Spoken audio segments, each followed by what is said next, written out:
front straightaway, and he's going to get them all done with. What amazing. Lead to the inside goes Logan Cloudman is going to touch in.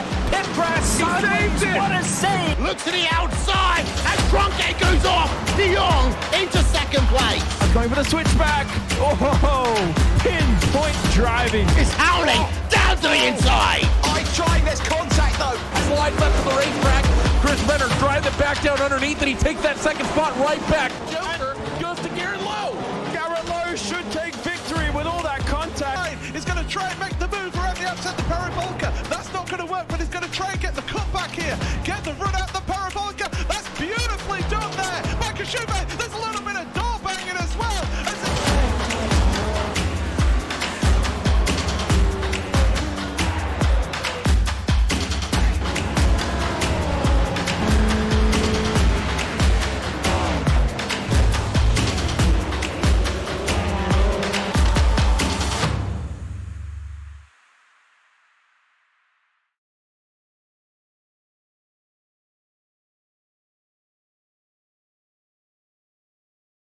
Good evening, ladies and gentlemen, and welcome to Blazing Pedals. TRJ Karting.com, Blazing Pedals, racing trucks, getting ready to go here at Iowa. And as always, we've got our good friend Terry Foster standing by. Terry, take it away. Hey guys, happy Sunday. How's everybody doing? Ready to go, bud. Happy Sunday, bro. Thanks, buddy. So I hope somebody gets that air conditioner put in because I sure in ain't coming up and doing it. Hey guys, I told you I had something special for you tonight. I have got Ian Habiak. I've got Tim Habiak. I got the Habiaks here, boys. I took a trip to Kannapolis and talked to them. So here's what we're going to do. We're going to go with Ian first, number 16 there. Ian is a 16-year-old. He's still in school. He's in 11th grade. His big hobbies are racing real life, road and dirt. I asked Ian, with having Tim being his spotter, his dad, does it help him to relax and be cool under pressure? He says sometimes, but excuse my French, and this comes from Ian, sometimes he relaxes me, but sometimes he pisses me off. But Tim says, but Ian says that Tim does keep him level, tries to hold the reins back a little bit from going after somebody or making that stupid decision. I asked Ian about racing real life into the sim life. Which one helps what other, and what have you.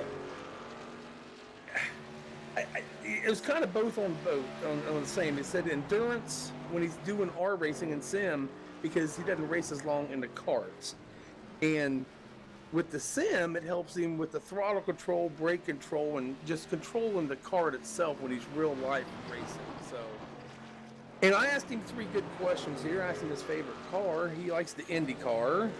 Favorite movie is I'm on Fire, Jeff Gordon. I'm on Fire. Talladega Nights. And and he also gave me a chicken as being his favorite food. Real quick, we'll go to Tim real quick here. I got a bunch of ads from him. You guys always go into the car and listen to his spotting. I asked Tim, how do you stay calm while you're spotting for Ian? He said he keeps calm as long as Ian's not driving crazy and acting like a fool. And as long as he does things right, Tim is cool, calm, collective, he said. Another question I got from Tim is, since coming to Blazing Pedals, being our title sponsor, what do you feel has been the biggest accomplishment for the league? And as title sponsor, what does he expect from the league? Pretty much same answer, guys. The expectations continue to grow. I mean, guys, you've seen it. We're growing like crazy. We have people on waiting lists to get a charter. Biggest accomplishment, seeing Blazing Pedal grow as it is right now, man. And like I said, you guys see how we're doing here, so that's awesome that Tim does that. I gave him a question about racing with Ian. Does he warn Ian of other drivers coming up on him, and he knows what that driver's going to do? And he says, nope, he wants Ian to figure that out for himself because he's not there in real life to really help him with the headset and all that good stuff. I asked Tim also, will we be seeing any incentives this year or this season? One simple answer, yes. I didn't indulge in anything, but he said yes. Favorite food for Tim? He likes his stuffed French toast from IHOP. Never had it. His favorite car is an 87 through 92 Mustang. Favorite NASCAR driver? Kyle Busch. He did say Danica, but since she doesn't race anymore.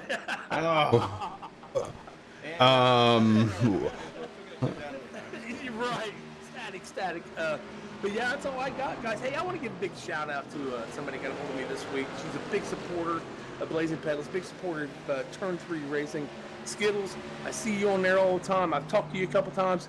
Thank you for what you do for us. If it wasn't for supporters like you, none of this would be available. I mean, none of this could happen. So, Skittles, thank you so much. Back to you guys. All right, Terry. Hey, listen, good job as always, and good luck here at Iowa. Thank you, sir. Thank you. And I will talk to you guys later. All right, Terry. Thanks, guys. That's Terry Foster, TNA Motorsports, checking in and walking down. Oh, man, I don't know how he does that with a straight face, but he is some kind of, he's a cool guy. I like Terry. Rick, here we are, Iowa, and this is one of my favorite tracks. You know, I've vlogged a win here. I know this track pretty well. I know it well in the trucks, in fact. So we're getting ready to go. She's a little bit warm tonight. Track temperature 84 degrees, air temperature 77. Looks like the sun may be starting to go down, and it looks like we're going to be going for a night race here. Tonight we've got 2 pit stops, 4 tires, and we've got stage racing, lap 75, lap 150, then it's a sprint to the end, lap 300. And we are going to be getting ready to go. We're going to step away for that TRJkarting.com commercial. We're going to be right back to bring you all the action here at Iowa.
Welcome back live here from Iowa. I want to go over the point standings, Rick, because we do things a little bit different here. So you'll notice the top 4 drivers, all it says behind the leader, there's no points there. The reason why is each one of those 4 drivers has won a race here.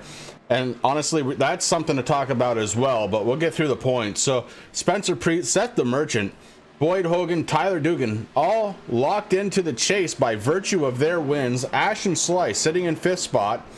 He's 11 points behind. We got Taylor the Butcher Benjamin sitting in 6th spot, Derek Paulson, Ian Habiak, Michael Cozy Jr., and Dalton Kilrow rounding out the top 10. On the other side, you've got Gary Price, Corey Sherman, Blake Decker, Kyle Gilbert, Brian McRae, Hank Caston, Travis Brown, Marshall Newton, Jamie Walker, and Hunter King. Now, I said I wanted to talk about something, and I do. Looking at those point standings, Rick, we've run 4 races, and this is something we couldn't say last season. 4 races run, 4 different race winners so far this season. Yeah, you're absolutely right, Chris. I mean, last season we saw Michael Cozy Jr. basically dominate the whole season, all but a couple races, and not having the luck so far at the start of this season. Now, this season's a little bit longer than last season. I mean, we're going to be running these guys until mid-October, Chris, so a lot of chances still left to win, but yeah, it's definitely cool, seeing Preet, DeMerchant, Hogan, Dugan win races. Ashton's been there, Ian Habiak's been having a good season so far, so seeing a lot of guys actually that have progressed from last season, it's pretty cool.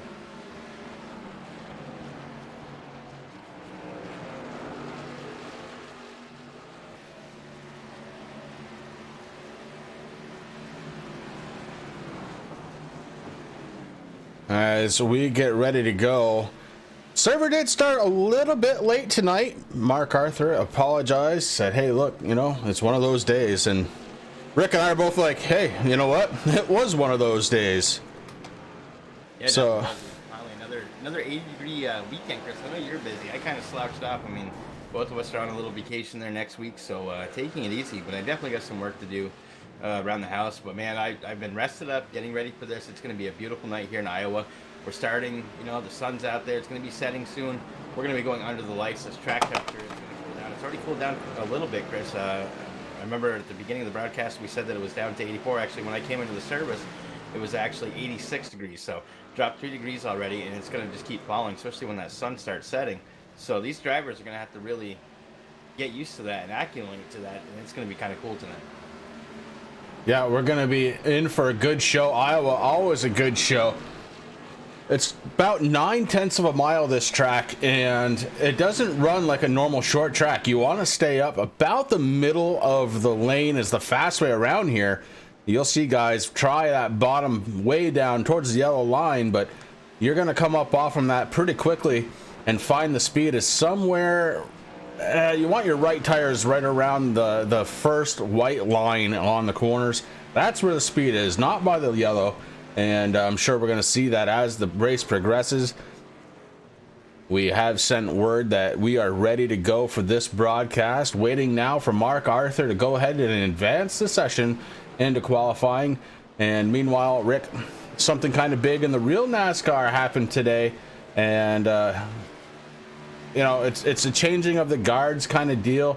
Darrell Waltrip said his last boogity today for Fox Sports, and congratulations to DW. A long career, and certainly an entertaining career. He was a great guy, and man, I'll never forget the call at Daytona. Wow. Well, you're absolutely right. I mean, not only that, that you and I were lucky, Chris, because we started out watching NASCAR at a really young age. Back in the late 70s. I'm sure you're right around the same. You're just a couple years older than I am. So we actually got to see the driver of DW all the way up from when he was in his prime until, his retirement and then into the booth. And so it's just amazing. And obviously, like you said, 2001 Daytona 500, he was so happy for his brother, but he was also worried about somebody who he was actually really good friends with. I mean, on track in the beginning of the career, he fought with our driver quite a bit. I mean, those two always tangled it up. And obviously, I'm talking about Dale Sr. And but just to see, the emotion that he had that night was just amazing. And, something that I'm glad I got to see. Obviously, not the circumstances because of it. But, DW's been a part of our racing lives for as long, most of our life, man. So that's pretty cool.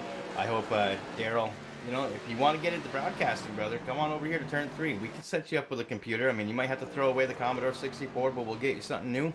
And you can join us here, but thank you for a nice long career. On board the 41 of Nick Rose, shouting out that Tide Ride. And I don't know if it's coincidence or not, but what a perfect ride to have tonight. Guys, got word from Race Control. We're going to go ahead and let the practice finish out. About 12 and a half minutes left to go. This setup was really set up for a nighttime race. The fear is if we advance, it's not going to be right for qualifying, not going to be right for the race. So we're going to let this thing go. And meanwhile, we're going to bring you... Actually, you know what we could do, Rick? So we can do this out here, guys. You tell us, do you want to see a couple of commercials? Would you rather keep it right here and maybe just have some music? I will wait for the crowd to respond to that. And meanwhile, I'm going to thank everybody getting ready to start another beautiful week. This time, the first full week of summer. And we're going to do it in style. The TRJ Karting.com Blazing Pedals Truck Series set to give us a hell of a show here tonight. Coming at you on this 9/10 of a mile track, Iowa. Man, I love Iowa. I love it. I love it. I love it. I kind of want to just grab my wheel and go. Well, yeah, you know me, Chris. I really dislike short track racing. I'm more of a NASCAR style track, cookie cutters, whatever you want to call them. Those are where I excel. But Iowa, man, is one of my favorite short track tracks to come to. I enjoy it. Any vehicle that I've raced here on the iRacing service, it's really fun. And I can tell you one quick point, Chris. There's a couple drivers out here. So we talked about the loose set. You know, the trucks are loose. We're seeing them slide all over the place right now. And it was really, the setup was made for when it gets nighttime. There's a couple of drivers out there that actually just put down some laps for the Sursa double. And that was the Coke 600 that they were talking about. That setup was really, really bad until the nighttime came down. I'm talking about Ty Morosco. We have Brian McRae out there. You know, those guys, they actually drove that similar Taylor the Butcher Benjamin. You know, they had a setup that was just like that. So these guys just got to hang on just for a little bit until that sun actually sets and the lights come on. And I think these trucks are going to dial right in and put on some really good show. Serby checking in on chat. How you doing tonight, bud? Good to see you out there. Spencer Preet, the fast truck. We'll call the guy with the hot foot out there, and his 27 so far during practice, his fast lap, a 22.220. There's a couple drivers that aren't far behind Chris. Dugan with a 22.247, Cozy with a 22.255, so very close. It's going to be real interesting to see how that progresses. I mean, the track it's still falling. It's 83 degrees right now. The air temperature is still sitting at 77. Wind out at 2 miles per hour out of the north. So these guys are going to have to get used to that track changing as they're driving, and that's tough to do. But I think we're going to see a good show here tonight in Iowa. I do too, and I think, Rick, what we're going to do, we're going to keep the action on the screen, watch the rest of practice, we'll fire up some music, and you and I are going to save our voices for what should be a great call here tonight as Michael Cozy actually takes over a top spot here during practice. Guys, I'm going to go ahead and bring up the running order that'll be on the side of the screen. That's going to show you top speeds around this track, and or at least who holds on to them. And as I said, Michael Cozy Jr. right now up top. Rick and I are going to take a break. We're going to be right here, and we'll be following chat. If you want to talk to us, we'll be there. And guys, can't wait to get this one going. We'll be back as soon as qualifying is ready to go.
And welcome back, everybody, and we are getting ready for qualifying. We've got Jaden Dahlberg out in his number 36 getting ready to qualify. Rick, hey, listen, they needed a little extra practice tonight. We've got time. Why not? It's going to be 300 miles of exciting action here. Thank you again to trjkarting.com and the Blazing Pedals series. It's going to be fun tonight. Oh, it definitely is, Chris. I mean, I want to thank everybody out there in Chatland right now. You got Skittles out there, Serby's there, Tim checked in. You got KBM fan 18 out there cheering on Cozy tonight. Thank you guys for hopping in here, and ladies, hopping in here, hanging out with Chris and I up here in the Turn 3 Racing Network booth and enjoying this race at the Blazing Pedal, guys. And listen, Skittles, you're going to love your shirt. It is definitely worth waiting for. I have 2 of them. I love them, and they're very comfortable. And the graphics are cool. But listen, if you folks haven't had a chance to do it yet, head on over to trjkarting.com. Check out all the stuff. Now, Tim does a lot of stuff with real world kart racing. Got a lot of awesome equipment at really good prices. But if you're just a sim racer, get out there, pick up a pair of racing gloves. I have some Alpine racing shoes, and I love both of those. I mean, they feel really good on my simulator. But also, he's got posters, stickers, t-shirts, hoodies, which I love my hoodie. I can't wait until fall, Chris. I mean, I'm glad that we're actually heading into fall with these guys, so I can wear my TRJ karting sweatshirt once again. And just give him some love, man. Put in a little order. You're going to be thankful. Let him know that Turn 3 Racing Network sent you. And man, we are looking. Michael Sturgill right now has the pole, Chris, with a 22.396. Nick Okeye with a 22.476 sitting there in second. Hank Cassins put down a time. Jaden Dallenberg put his in. And we're just waiting to see. We got a bunch of trucks out there starting to go out. Yeah, over 30 trucks here for tonight's race. And these guys have to be happy with all of the participation they are seeing. Sturgill still out there celebrating that pole run so far. Is that 55, and why not a 22.396? Very, very fast. We're waiting for the next group of drivers to hit the track. Here comes one right now. It's the 92 of Blake Decker. Decker looking to see if he can't notch something up towards the front of this field. And he calls it a no run. He shuts it down. Ashton Slice out there in the 68. Ashton trying to figure out a way around this little 9/10 of a mile track, Rick, and it has cooled down a little bit. Track temperature down to 82 degrees as we start seeing the sun set here in Iowa. Red line sim. Yeah. Great mind, stick wide. Jaden was looking pretty good there in practice. He was getting a little loose, and that's something that we have to kind of worry about. I mean, until this track tightens up a little bit, once that sun goes down and the lights come on, I think these trucks are going to dial right in, Chris. I mean, I really do. They are a little slick right now, but that's expected. You want to get it right for when the race really matters, and that's going to be towards the end. So these guys got to just hang on to their equipment for as long as they can. They got to watch that outside wall and the looseness of those rear tires slipping out from underneath them, and I think they're going to be okay. Well, right now, speaking of dialed in, Ashton Slice is dialed in as he takes over the pole. Good run out of Ashton, 22.361. Here comes Blake Decker to try it again in his 92. Few different trucks now hitting the track, including the 16 Ian Habiak, who is getting his 16 Toyota Tundra up to speed. I'm not sure what's going on with Blarkey Decker's truck there, Chris. I had to throw in the Blarkey from a couple weeks ago when he was giving us crap about names. He's like, hey, at least they haven't called me Blarkey yet. So now you've got a nickname. But he's just not able to get that 92 to do exactly what he wants to do. He's back out in the pit, going to try to get, I'm sure. We got about 5 minutes left of qualifying here. Certainly qualifying at 10 minutes doesn't take very long to get through. Ian Habiak. Holy cow, Ian Habiak throwing down a lap brick. A 22.331, good enough for the pole for the 16 right now. Jonathan Cross in the 11 comes across in 8th spot. That was an outstanding lap by Ian, Chris, and I'm excited about one cool thing that the Blazing Pedal guys have done here. We do have a live spotting channel with Ian Habiak and his dad as the live spotter, Tim Habiak. So I'm sure we're going to be able to check in at some point tonight just to hear those guys do their thing. But right now, good job, Ian. was quite the fast lap, too. The 77, last season's champion, Michael Cozy Jr., out on track to try and qualify. The 77 sends it into turns 3 and 4, getting ready to cross the start-finish line.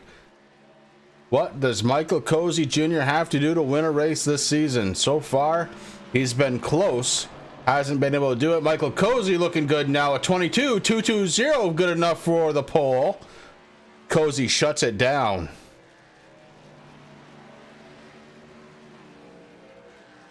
Cozy and Preet were running really close times in practice, Chris. So I'm excited to see if that 27 is going to head out on the track, see what he's going to do.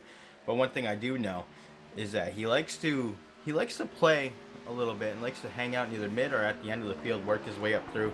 So it'll be interesting to see if we see Preet actually head out onto the track for qualifying here tonight. And he is, Rick. We're watching him right now. Spencer Preet getting ready to cross that start-finish line. First, he's got to navigate through turns 3 and 4. Spencer Preet looking to cross that start-finish line to see where he can start this race.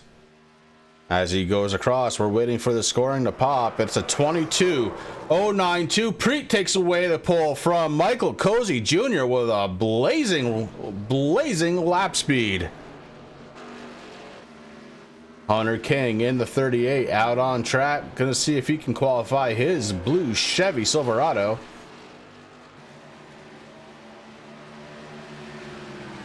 And 38 going down to the bottom in turns 3 and 4. Back out towards the wall. Got to be careful of that tonight with the trucks being loose. Hangs out there, and Hunter King gets a 22.227, good for third. Now, actually, I believe I spoke to Hunter King actually the other day on Facebook, Chris. Not sure if it's the same Hunter King or not, but he actually lives in Vermont, even though it says for New York. I think he moved over to our great state, so fellow Vermonter out there on track, possible. We'll have to get confirmation of that as we're watching the 43, Travis Brown. Brown trying to qualify.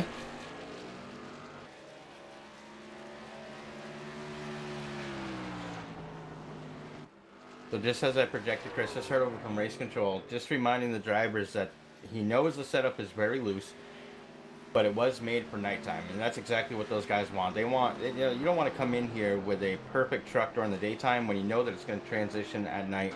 That track temperature already falling again, another 3 degrees, Chris. It's at 80 degrees right now. So definitely going to see these trucks tighten up a little bit and put on a good show during the last half of the race. Ty Morosco in the one truck looking to qualify for this event in his Silverado. Morosco heading on down the backstretch. Down into turns 3 and 4, and you see that line. That's kind of where I was talking, that those right side tires on that first white dotted line, that's where the speed is. And Morosco able to pull a 22.517, good enough so far for 17th position. Seth DeMerchant, last week's winner at the road course. DeMerchant with a wicked run last week up in Montreal. Finds himself here on an oval in Iowa looking to try and repeat. Yeah, if you folks haven't watched last week's race at Canadian Tire, let me tell you, you definitely want to go back. And that number 53, that truck was dialed in last week. The Merchant dialed in again, Rick, as he pulls a 22.127, good enough for second place.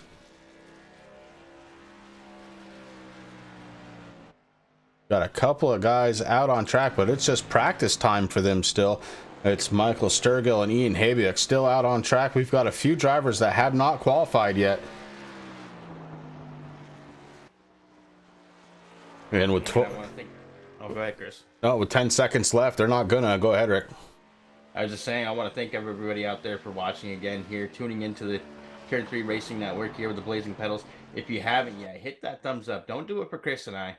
Don't do it for Turn 3, but do it for the Blazing Pedals, guys. I want to see those thumbs up jump up from 4 right now.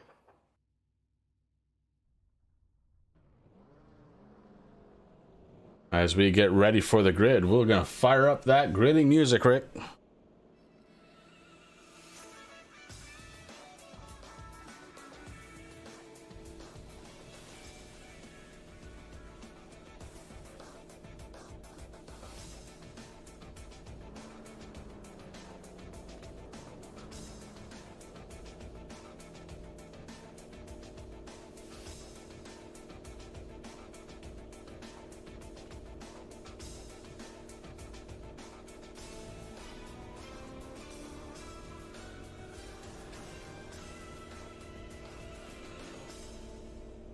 Starting grid row number 1 on the inside pole, it's going to be the 27 Chevy Silverado of Spencer Preet. To his outside, it's going to be Seth the Merchant, last week's winner. Second row going to consist of Michael Cozy Jr. in his 77. Third, Hunter King going to be fourth. Tyler Dugan in his 42 going to be starting fifth. Derek Paulson sixth. Kyle Gilbert going to be starting this one in 7th place out of his 58. Adrian Peterson going to be starting 8th in 26th. Tyler the Butcher Benjamin going to be starting in 9th place in his 10 truck. Ian Habiak with a 10th place starting spot in his Toyota Tundra. In 11th place, it's going to be Dalton Kilrow. 12th going to make Ashton Slice a good home to start this one. Travis Brown in the 43 starting in 13th. Marshall Newton going to be starting 14th. It's Michael Sturgill in the 55 starting in 15th position. Nick Okeye in the 9 going to be starting 16th. Rick. And we got the number 3 Toyota Tundra of Corey Sherman going to be starting in row number 9 in 17th position. The number 1 Chevy Silverado Ty Morosco going to be starting in 18th. We got the 11 of Jonathan Cross going to be starting 19th. Jeff Hartline qualified his 97 Toyota Tundra in 20th position. We got the number 5 of Hayden Caston in 21st. Jaden Dollenberg going to be starting the 36 in 22nd. Row number 12 is going to be the 86 Chevy Silverado of Terry Foster. Next to him is going to be the 44 of Aaron Backover starting in 24th. 25th is going to be the 51 of Boyd Hogan. Jamie Walker qualified his 88 Chevy Silverado in 26th position. Nick Rose in the 41 going to be starting 27th. Brian McCrae in the 35 Dr. Squatch Soap going to be starting in 28th. We got Blake Decker in the 92 going to be starting 29th. Noah Van Hoot in the 01 starting 30th. We got Gary Price starting 31st. Todd Hatcher in the 40 32nd. And Philip Walling going to be starting 33rd on shotgun position, Chris, in his number 48 Chevy Silverado. With less than 1 lap to go before we turn the trucks free, it's going to be Preet on the pole, looking to hold off last week's winner in the 53, Seth the Merchant. Spencer Preet does like oval tracks. Could we see a 2-time winner here in the series this early in the season? Spencer Preet would love it to be him. So would the gentleman to his outside. The 77 of Michael Cozy Jr. looking to win his first one this season. Going to be starting from the 3rd position with Hunter King to his outside. Rick, we talked about it, and I think I'm going to start this one the way it should be started. We're going to wait for that pace car to jump down pit road. And boogity, boogity, boogity. Let's go racing, boys. Spencer Preet going to be on the pole, waiting for the green. It's out. Here we go. Loud pedals are hit. And the race is on. 300 laps. Just shy of 300 miles tonight. And right now, teammates. You got Spencer Preet there leading the race. His teammate, Michael Cozy Jr. in the 77, helping him out, getting around Seth the Merchant. Now, last week, Chris, we saw Seth the Merchant. He was getting these restarts and the starts of the races perfectly down. A little bit different now. We're on an oval. These two guys that are sitting in first and second right now, these guys are the kings of oval. They have a good time out there. Their teammates, they know what to do. Right now, they're starting to pull away from the rest of the field. The 42 and 53, that's Dugan and the Merchant. They were battling it out for 3rd place. The Merchant takes it over. The 42 lines up behind. They're going to look to try and reel in the top 2 drivers of Preet and Cozy Jr. Behind them, it's Kyle Gilbert. Gilbert's been pretty quiet so far this season. Look for him to try and change his luck around. Kyle Gilbert, a very fast driver. That says something about this entire league if Gilbert hasn't been up front. Behind him, it's going to be the 38, Hunter King. Hunter King started in the 2nd row. He is falling back the 6th spot. Derek Paulson, rather, is back to 7th. Adrian Patterson is in 8th spot. Taylor Butcher Benjamin is 9th. And Dalton Kilrow, 10th position. Ashton Slice behind him. Trucks are pretty much gone. Single file in the top 10. And we're going to have to look. Oh, here we go. Here's some 2-wide driving. And look who it is. It's Taylor the Butcher Benjamin down to the inside. Benjamin takes over 7th spot, and the 26 of Adrian Peterson looking to battle back to the inside. Behind them, it's the 24 of Kilrow and the 68 of Slice. One more position back to 11th. It's Ian Habiak. Habiak going to try and get himself back in the top 10.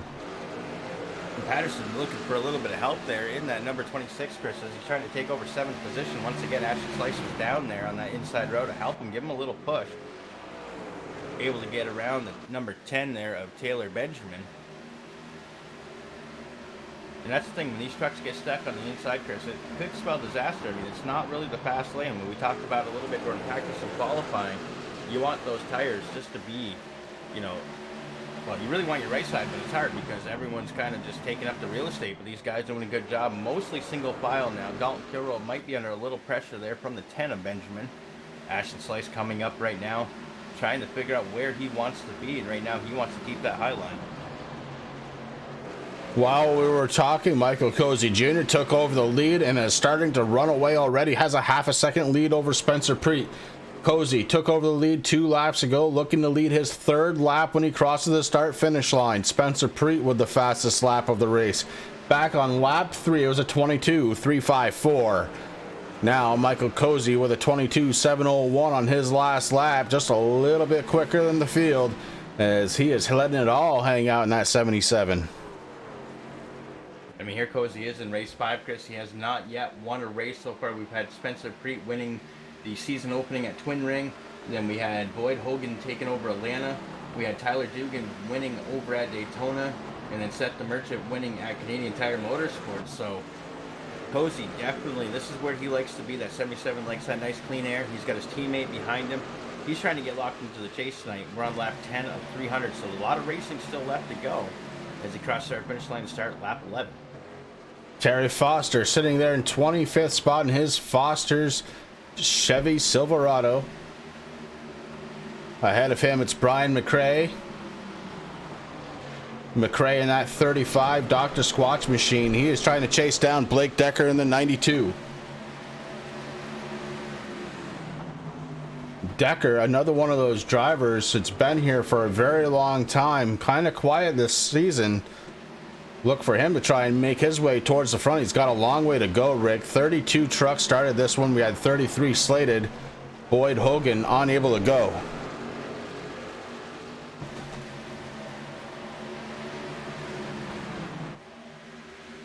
Just a few laps ago, Cozy was enjoying a 0.5 of a second, a half a second lead over Spencer Preet. Preet starting to bite into that now. Preet may be slightly faster, but Cozy out front. Seth the Merchant, last week's winner in the 53, hanging on to 3rd. Kyle Gilbert in the 58 is up to 4th. Dugan in the 42 is in 5th spot. Hunter King holding on to 6th. Ashton Slice in 7th, and Slice has got a couple of trucks on his outside. It's the 24 of Dalton Kilrow, and Kilrow looks like he may have the momentum to get around the 43 of Travis Brown there as well. Brown looks to the inside of the 24, can't quite make it happen. He was looking 3 wide, couldn't get it. The 43 pretty fast right now. Travis Brown trying to get around the 24 of Kilrow and has him by no.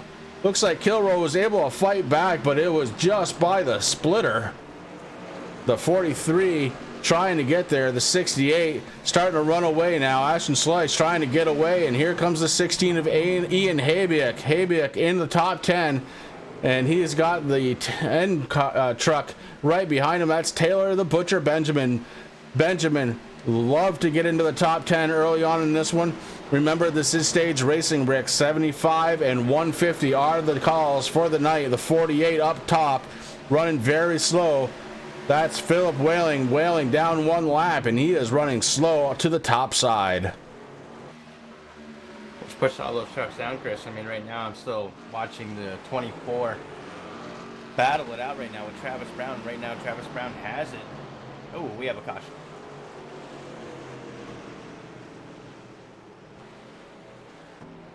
Looks like the 36 truck of Jaden Dahlberg. We're going to have to go back and take a peek, see what happened to the 36. Jaden was sitting there with the 44. The 44 looks down to the inside. Oh, he gets tight a little bit, collects him. The 36 goes for a spin through the grass, mowing the front stretch. And the 36, not a heavy damage, not heavy contact, but it brings out caution number 1. So caution 1 a little bit early here tonight, Rick. Unexpectedly, lap 17 brings out caution number 1. Philip Whaling goes for a ride in his 48. No, we only have 19 Oh, excuse me. put down so far. Oh, that's the wrong truck. It was Jaden Dahlberg in the 36.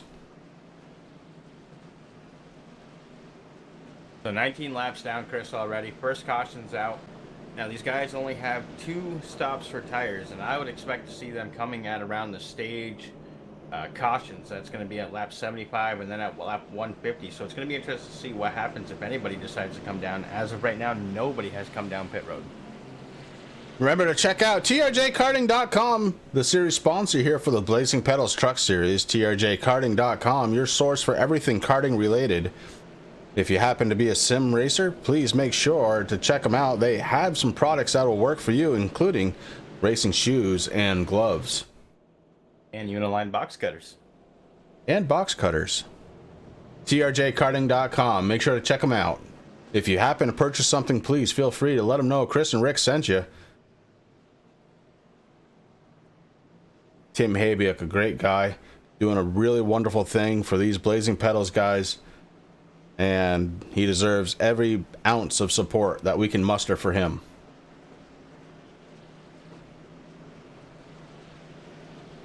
And not only for here at Sim Racing, Chris. Now, it's really cool that, you know, here's a small-time business owner. He knows that his son loves racing. He loves iRacing. He supports his son in iRacing and in real-life kart racing, both on the road and the dirt side. But he also, if you ever go over to trjkarting.com's Facebook page, definitely throw him a like there. Throw him a like on Twitter, Instagram. He's all over the place. But check out all the stuff that he does for all these other young drivers out there, Chris. And it's just amazing. I mean, I have a blast following everybody that he supports and watching him get the W's. And one cool thing that I have, now the posters are small, okay, but I bought this poster and it's of dirt cars because I love, you know, sprint dirt cars, the Outlaw series. I love it. And it says, "Success is never owned, it's rented, and the rent is due every day." I have that hanging up here in my race room in the broadcast booth. And I love looking over at that, and that just, it pumps me up, man. It, you know, when I want to do a sim race or something like that, you know, it's true. And you get out there and you just got to do your thing. Great words to live by in racing and in life. Michael Cozy Jr., the 77, your lead truck here so far in Iowa. Cozy has managed to lead 15 laps. Spencer Pree, who had the pole, led the other 5. They'll be lining up on row number 1. Row number 2 has changed a little bit. It's going to be Seth the Merchant in the 53. Kyle Gilbert joins the fun. That's going to be Tyler Dugan in the 42. And Hunter King in the 38. Ashton Slice, Travis Brown in the picture. Running 7th and 8th. Don Kilbrough and Ian Habiak couldn't be rounding out the top 10. Rick, we're getting ready to go side-by-side action once again. Pace car lights should be shutting off this time by.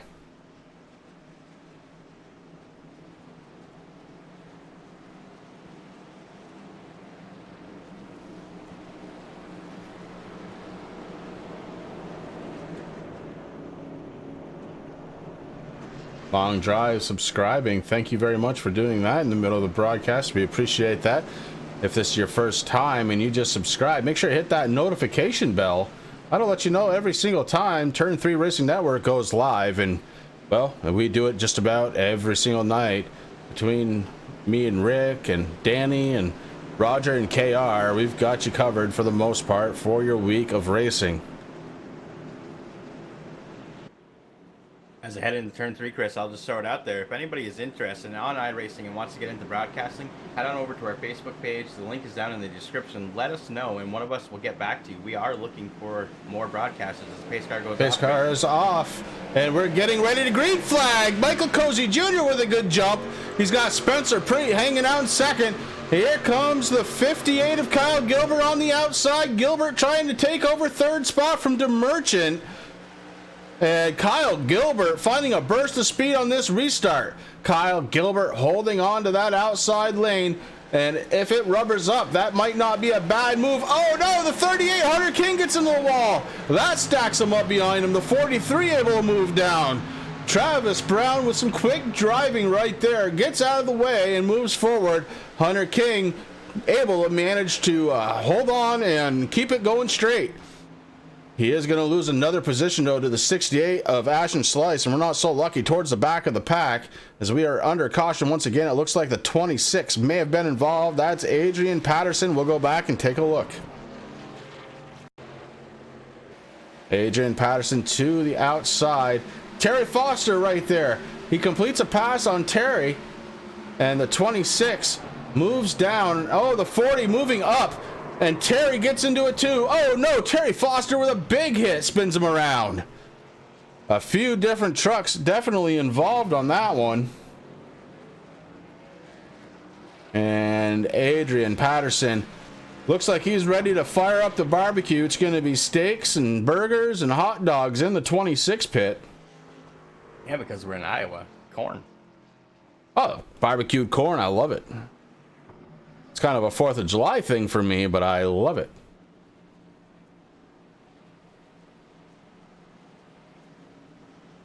I like any kind of corn. I'm not, you know, give me corn, I'm going to eat it. I mean, I've been eating cow corn before when I was out in the fields. And I don't suggest doing that, folks. So right now, Rebellion Racing holding on to the top 3 spots. It's going to be Michael Cozy Jr., Spencer Preet, and Kyle Gilbert.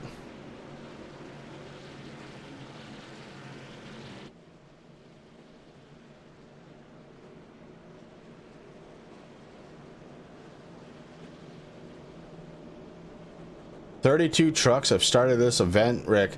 The numbers these guys are seeing this season, absolutely mind-boggling.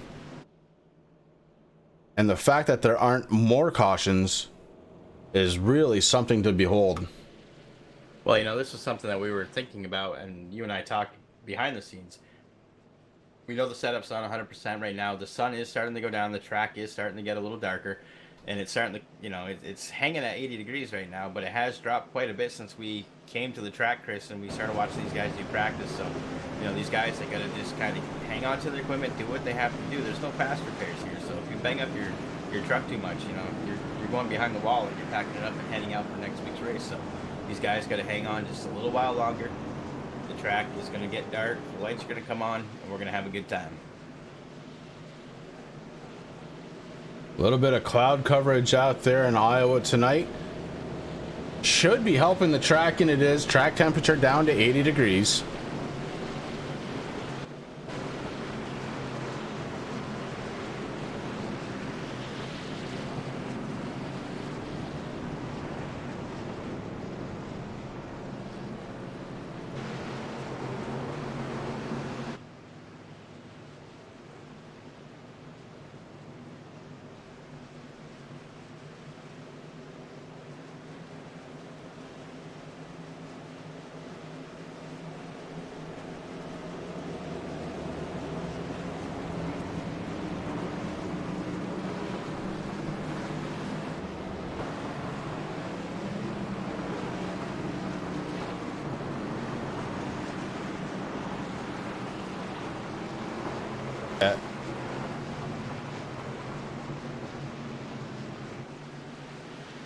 Getting ready to go back to the green flag. Pace car lights are off, Rick.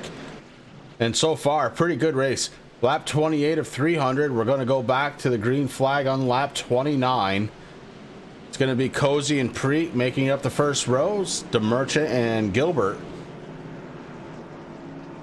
Top 3 trucks, all a part of Rebellion Racing. Rebellion Racing really trying to put a name to it here tonight. they start grouping up, pace car is going to drop off. And Preet's going to see if he can't try and beat Cozy to the line this time by Michael Cozy. Hits the loud button. We are going back under the green.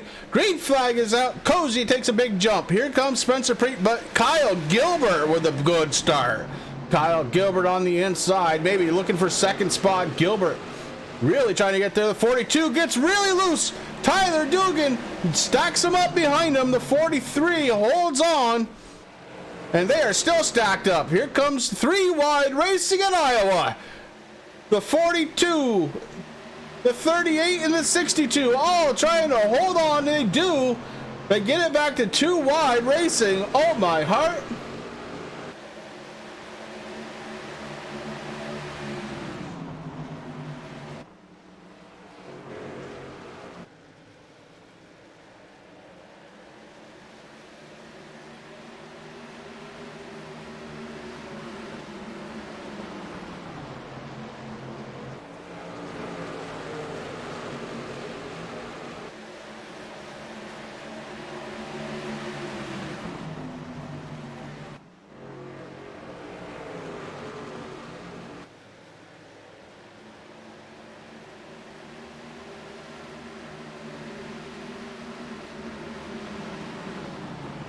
Good racing going on out there tonight.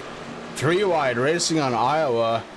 Rick, throw me another blood pressure pill because my heart can't take it. Jeff Hartline in the 97, looking ahead to all that action that's happening in front of him. Hartline finds himself in 14th position. And Hunter King goes around. He's off track. Here goes Ty Morosco in the 1. Off track again. He's able to get it going. Hopefully the 38 does too. We take a, oh no, the 38, his motor's expired. And here comes the leader, Spencer Preet. The 53 gets wicked loose. Seth the Merchant almost lets it go, holds on somehow. He's got the 77 of Michael Cozy Jr. behind him, just breathing down his neck. Brian D's checking in on chat. Man, I'm sorry you couldn't make this one, bud, but we'll look forward to next week. What is it, Indy, I think you said, Rick? Auto Club.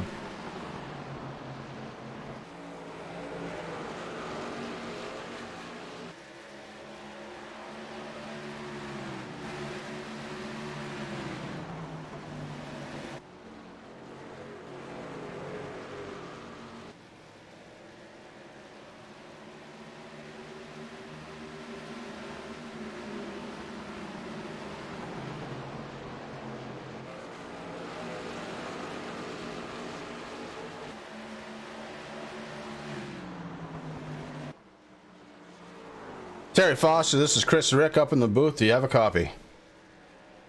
Well, first and foremost, I'm going to go ahead and assume that you're okay. The Foster's number 86, has it expired for the night, or... Okay, and you were caught up in that last caution. Can you take me through that?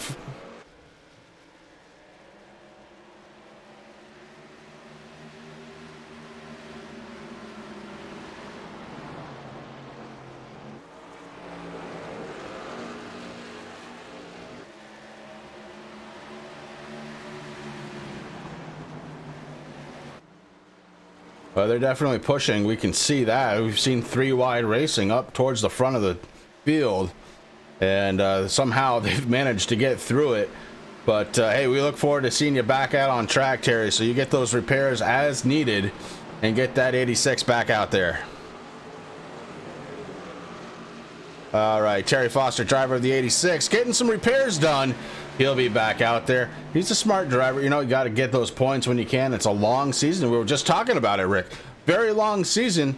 You have to get all the points that you can when you can. Right now, we're looking at Corey Sherman in the 3. He's to the inside of the 16.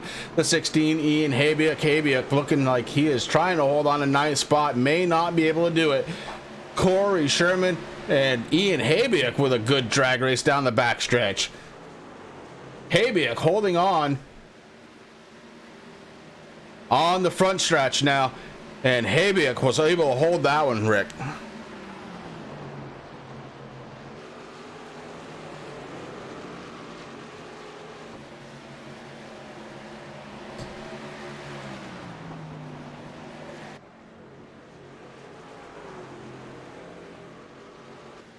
Behind them, it's the 76 of Marshall Newton. Newton, another fantastic driver who just hasn't had the luck so far this season. Right now, finding himself in 11th spot with Jamie Walker, who is getting it done from deep in the field. Jamie Walker started way back in the field.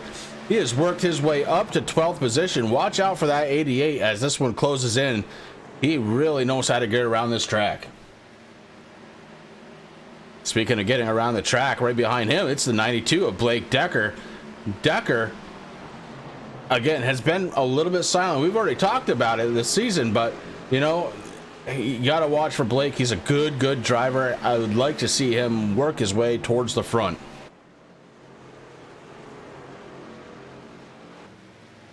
Behind Decker, it's the 97 of Jeff Hartline, Brian McRae, and the Dr. Squatch, number 35, Chevy Silverado. Rounding out the top 15.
And Rick, you used promo code SURSA15 to get a discount from drsquatch.com. Guys, if you haven't done it yet, just go to drsquatch.com and watch the commercials.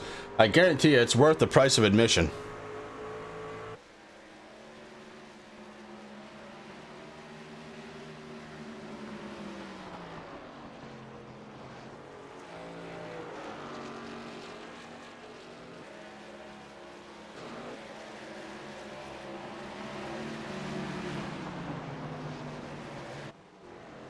Oh, crap.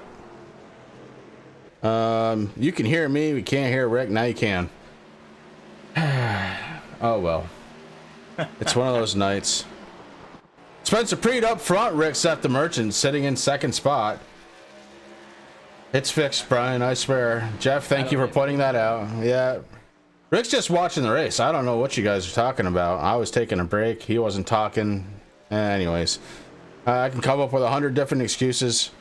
I messed up. Top 26 trucks on the lead lap right now. Jaden Dahlberg, who was involved in the first caution, the last truck on the lead lap. And Dahlberg in the 36 tries to keep it that way. Philip Walling and the 48 sitting in 27th, your first truck. One lap down. And you know what? Since we're all busy and we're having a good time. Ooh, the 58 with a really big wiggle there. That stopped me from doing what I was going to do. Seth the Merchant has taken over the lead. Oh, the good times we have. I'm sorry, he's in second. Oh, yeah. Spencer Preet is in the lead. Seth the Merchant running second. My bad again.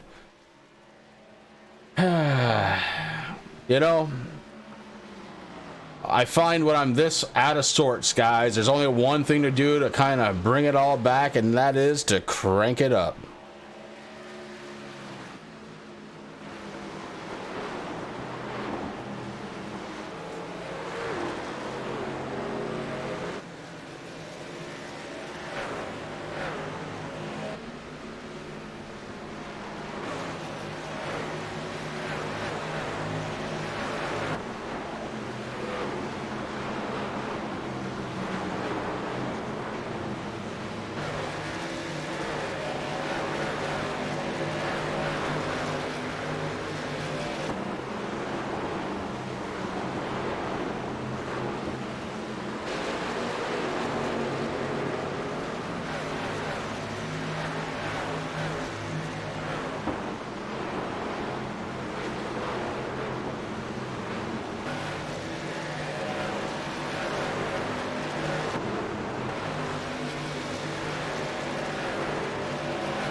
Right now, on caution. Caution on the field. Looking to see if we can't figure out who it is. Certainly very quick. We're on lap 57. And Rick, I am missing that one. I'm trying to look to see what I can find here also, Chris. I see it. Yeah, the Merchant gets into the wall and gets really loose. The Merchant hanging on for a little while, spins it sideways. And that was enough to bring out the caution. He was sideways on the track. iRacing recognized it, and Race Control dropped the yellow. So the Merchant, even though he was spinning like that, holds on to third spot. Hell of a save.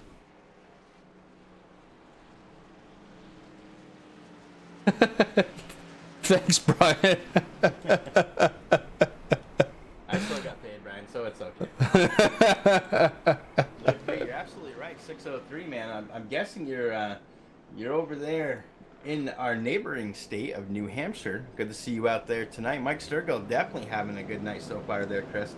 He has started the race in 15th. He fell back a little bit and working his way back up the last 2 laps. You're absolutely right there from last to 18th, so definitely pouring it on there. So caution once again, this time from Seth the Merchant, who almost spun but didn't quite.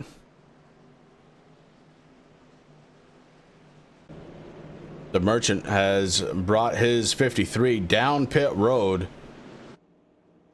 Last week's winner, and really, Rick wasn't lying earlier. If you guys haven't seen Montreal last week, it's worth taking a peek.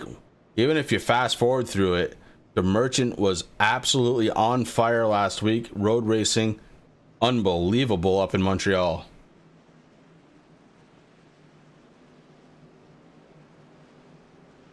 Look who's back out on track. He is following the race leader right now, the 86. Terry Foster repairs made on the 86.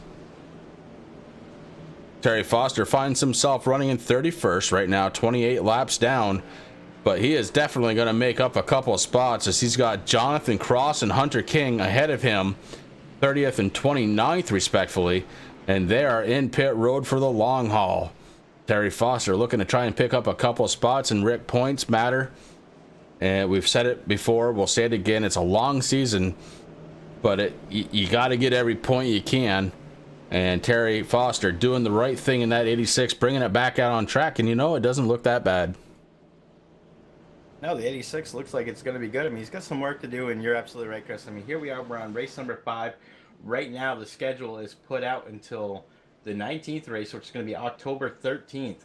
And that's not the end. That's going to be at Pocono. But then we're going to be doing the championship. It's going to be the top 4 drivers. We don't have that schedule yet. The way that these guys do some things is they put it out the vote. So it's going to be real interesting to see how that's going to work out this season. Usually it's just one race that we're worried about, but it looks like we're going to have a couple. Yeah, this is going to be, it's a long season, but it's okay because these guys put on a hell of a show. And if they keep getting the truck numbers that they've been getting, I'm all in.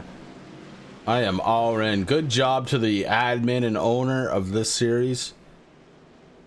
Unbelievable. I should say admins, as Sam Baumgarten also in race control tonight. Mark and the boys do a great job here, Chris. Now I've been watching. There was a few trucks that came down pit road. Nobody really got tires, but Ian Habiak fell back. I mean, he was running in the top 10. Now he's sitting in 20th position. He just got fuel. So that's going to be interesting to see. They're doing a little bit of fuel strategy here, hopefully maybe, so that way when that stage caution comes out, come in, don't have to waste so much time getting fuel, get those tires changed. I'm sure is what's going to happen on that 16 and a lot of other trucks as they go into stage number 2 to work towards that. Only 2 stops for tires tonight, folks. You can either take 2 or you can take 4, but that's it. You can't do 2, or you can't take 4, 2, and 2. There's only 2 stops. Those trucks can only go up on the jacks twice tonight for tires. Either all 4 or just left or right sides. Front row starts to line them up now. 2 by 2, the 27 Spencer Preet, the 77 Michael Cozy Jr. Preet opts to take the outside lane for this restart. The 58 Kyle Gilbert running in 3rd, the 43 Travis Brown in 4th. In 5th spot, it's going to be the 42 of Tyler Dugan. Tyler the Butcher Benjamin sitting in 6th spot. Jamie Walker in the 88. I mentioned him earlier. He is a fast driver. He has worked his way all the way up to 7th spot in his 88. As pace car drops down and we get ready to send these guys back under the green flag. Loud buttons are being pushed to 27 with a really good jump, and he's bringing the 43 of Travis Brown with him. Travis Brown launches himself, trying to get into 2nd spot. Can't quite do it on the outside. It's going to be a drag race down the backstretch. The 43 with a little bit of a wiggle. Kyle Gilbert goes up behind him. Gilbert looking to try and push him. Can't quite do it. That goes back down with race teammate 77 Michael Cozy Jr., the 43. 2nd spot across the start-finish line into turn 1. How about that? Travis Brown working his way up to 2nd spot, and here comes Gilbert on the outside. Cozy not up to speed yet.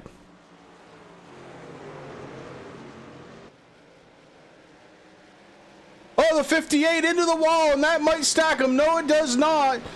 Kyle Gilbert touches the wall. He's got Tyler Dugan right behind him. Dugan not able to take advantage of the 58. He got in the wall pretty hard. Both the right front and right rear made contact. The 10 truck of Taylor the Butcher Benjamin working his way forward. Having a good race is Taylor, and he is looking to crack in the top 5. He only has to pass Tyler Dugan in the 42 to get there. And here comes Jamie Walker in the 88. Walker, as we're under caution once again.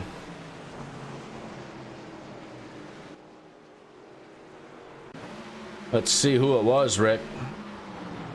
Looks like it may have been the 36. Jaden Dahlberg into the wall. And I'm not entirely sure why that brought out the caution. Nonetheless, we are out. Jaden Dahlberg into the wall. The 36, heavy damage on the right side as he opts to keep it out on track.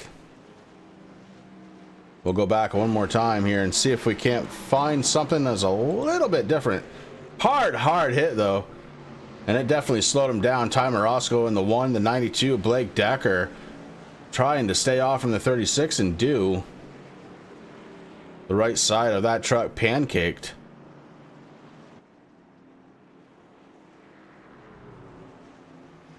.36 definitely not having the night. Dahlberg doing everything that he possibly can out there, but just not having the luck. He's been involved in cautions 1, 2, and 4 so far tonight, Chris. So that 36 not handling the way that Jaden wants it to handle. Having a rough night, but doing a good job. He started here in 22nd, sitting in 26 right now. The truck's a little banged up, but still drivable. About 7 laps from the next caution, Rick, is the stage 1 slated to end on lap 75. Stage 2 will bring us to lap 150. Then it's a 150 lap shootout to the end. Round out the 300 laps slated for tonight. Did get off to a little bit of a late start tonight, but we're on pace to end at a pretty decent time. Stick around here on Turn 3 Racing Network. We're bringing you all the action from the TRJ Racing Karting, excuse me. I'm sorry, Tim. TRJkarting.com Blazing Pedals Truck Series. These guys have been having a lot of fun out there tonight. A lot of good racing happening up and down the charts here. We've seen 2 wide, 3 wide, and just a few cautions, Rick, but the setup wasn't ideal for the start of the race. And as the lights come on, I think we're going to start seeing the handling of the truck really come to these drivers. Yeah, I mean, now on lap 69, Chris, that track temperature already dropped 1 degree. It's at 79 degrees Fahrenheit right now, so it's starting to cool off. The sun's pretty much gone. The clouds and everything, it's going down. The clouds covering it. That track temperature coming down 78 degrees right now, so still falling. And this is where it's really going to make a big difference. I mean, these drivers, they've been hanging on to these trucks for, almost 70 laps now. It's very loose. It's very tough. These guys are racing hard. I mean, not only... not just to try to win or get into the position. I mean, it's stage racing, so the top 10 drivers going to get some bonus points here tonight. Long season, every point counts. So these guys want to try to get up into the top 10 or try to win the stage. Right now, Spencer Preet doing a good job of doing that. Michael Cozy sitting there behind him. And as we said, all of Rebellion Racing doing a fabulous job out there. They're right up there in the top 4 tonight, so having a lot of fun. But now they're going to have to start worrying about this. The trucks are going to tighten up a little bit now. These drivers, they've been doing, 70 laps, hanging on to these things, and now it's going to get tightened up a little bit, so they're going to have to, make sure they don't overcorrect or undercorrect, and they're going to have a good time out there under the lights.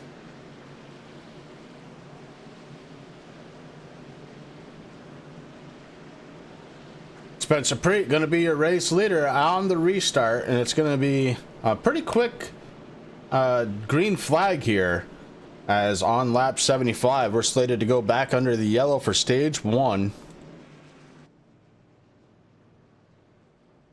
Spencer Preet has led 45 laps so far. The truck behind him, Michael Cozy Jr., with 24 laps led.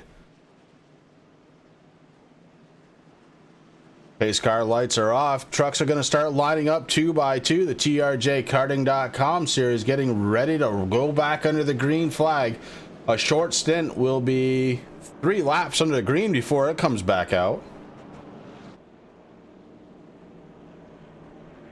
Would like to thank everybody again for coming out and joining us here on Turn 3 Racing Network for this race. A good way to start your race week.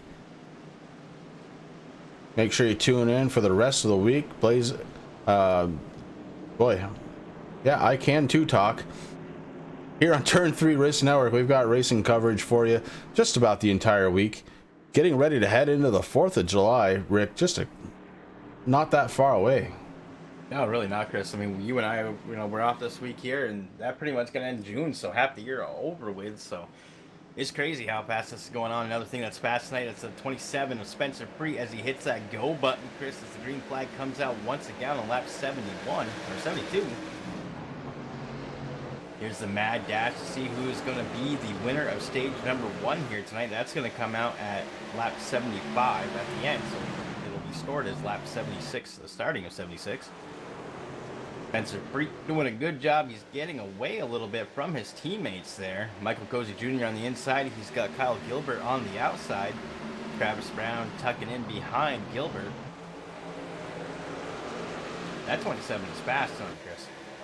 Yeah, Spencer looking to see if he can't be the first guy to win more than one race. First multiple race winner. Spencer Preet would love to have that notched. And so far, so good here for Spencer Preet. He's led 49 laps of the 73 completed. We're working lap 74. And Preet, he's got himself a little over a half a second lead over the 77 of Michael Cozy Jr. Kyle Gilbert sitting in 3rd spot.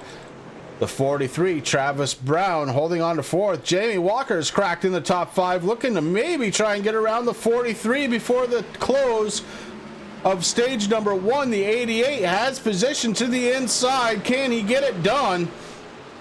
Oh, the 68 Ashley Slice going around. The 68 goes around, and we are under caution. Heavy damage to the back end of the 68. We were going to be under caution anyways, but that's not the way Ashton Slice had envisioned it. We'll go back and take a look, see what happened to the 68. He's down on the inside.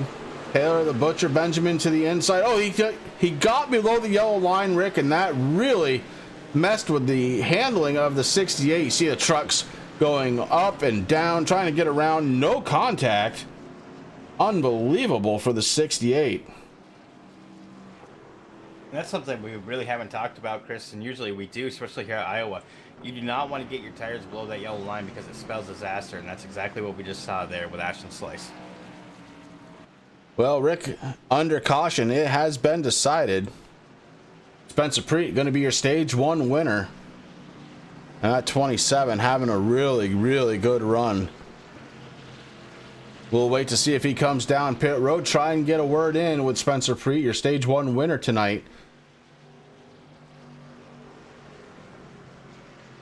I expect to see a lot of the front runners come down here, Chris. Spencer Preet did hit his pit stall just now. interested to see what happens here. Now they only have 2 sets of tires now. In my mind, this is a spot where I'd want to take one of those sets, so that way I can go through the next stage. But I'm seeing the 27, the 77, no tires at all, just gas. No tires from the Rebellion Racing camp. As they come back out on track, it's a good time to try and get a word with Spencer if he is in TeamSpeak, and he is. Spencer Preet, this is Chris and Rick up in the booth. Do you have a copy? Yeah, I got you. Hey, bud, congratulations. First and foremost, you've led 51 laps, including that all-important stage-ending lap. That's got to feel pretty good for the 27 camp. Yeah, I mean, at this point, since I've got a win, I'm in the playoffs, just kind of going for stages and race wins, so felt pretty good. I don't know if everyone was laying off a little bit or what, but wasn't able to take tires there, so it's going to be rough this second stage, but I'm a little bit more confident now than I was at the start. I wasn't too sure how quick I was going to be in the race, but Well, so far the 27 has been by far one of the faster trucks on track. You've got the 77 right to your right side right now. He too has been pretty quick. Rebellion Racing as a whole has been pretty quick tonight. And did you guys get some practice time in this week, or is this just working together as a team, getting it done? Well, I can't speak for everybody else. I practiced a little bit, not much, but Iowa kind of is a pretty good track for me. I don't like it, but I feel like I've always been pretty quick here. So it's just kind of getting back into a rhythm, and it's one of those places where you're always trying to keep your momentum up, and once you find a rhythm, it's hard to snap out of it. So all right, bud. Question I have for you, bud, before Chris sends you back down with your teammates. You put in a lot of laps this weekend. I mean, I know that you're with the Sursa guys doing the Indy 500, and then you had the Coca-Cola 600, and now you're here doing another 300 laps at Iowa. Are you tired out yet this weekend? yeah, I noticed it about lap 20. I was like, man, my back's starting to kind of ache a little bit because I don't have the best posture when I'm racing, and last night it was killing me, and I was already starting to feel it again. So it's been a long weekend. Oh man, well hey, listen, hopefully that doesn't discomfort you too much. Good luck. I'm going to put you back down with your teammates, and we'll see what you can do there for stage number 2. Thank you. All right, that was stage 1 winner, Spencer Preet, driver of the number 27, new race leader out there right now. It's the 88 of Jamie Walker. Walker decided to stay out there, get some laps led. It's going to be Jamie Walker, Taylor the Butcher Benjamin, and Jeff Hartline did not come down pit road. They're going to try and restart this one with 80 laps on those tires, Rick. I've seen this not work in the past. I've seen it not work in the past, but there's a few guys that are in that same boat, Chris, and I just want to say something. You know, Jamie Walker in the 88, we love the Mountain Dew scheme. I figured we'd see it tonight, but man, this Alpine Star scheme is just beautiful, man. It looks good out there in front, so good luck there at the start of the race.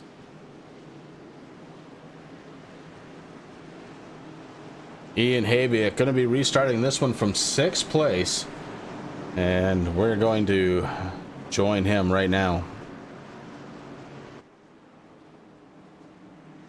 All right, here we go. I'm not sure who took tires behind you in, but just keep our head on a swivel. About 10 laps in. Pace cars in. Green, green, green, green. You got one outside. Outside. Behind you, 3 back. One outside, one behind him. Clear to the bottom. One outside, one coming around the outside. You're clear behind Ty. Oh, Ty's coming down. All right. He got into the wall a little bit. You're fine. You got one outside. You got one behind you, 6 back. One outside. One outside. Outside, you're clear to the bottom. Outside at your door, you're clear to the wall. Clear to the wall.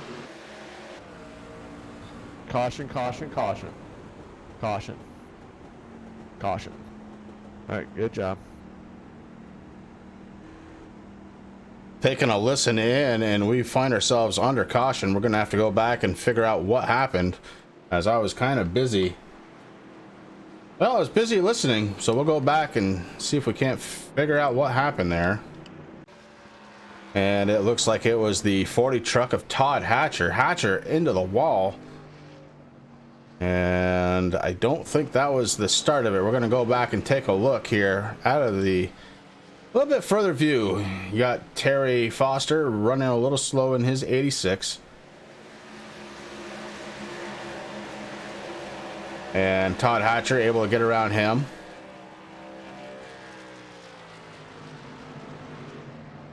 And then into turns 1 and 2. Oh, yeah, we have a truck that was stopped. That was Tyler Dugan. So we're going to have to go back and see what happened to Tyler. That's the 42 truck right in the middle of the screen. So he sends it into 1 and gets really, really loose. Hard into the wall, spins out in front of a lot of trucks, and everybody able to get away. Super driving. Excellent crash avoidance going on right there. That could have been huge.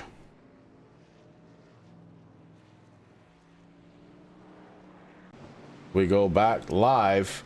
Jamie Walker still holding on to the lead on those old tires.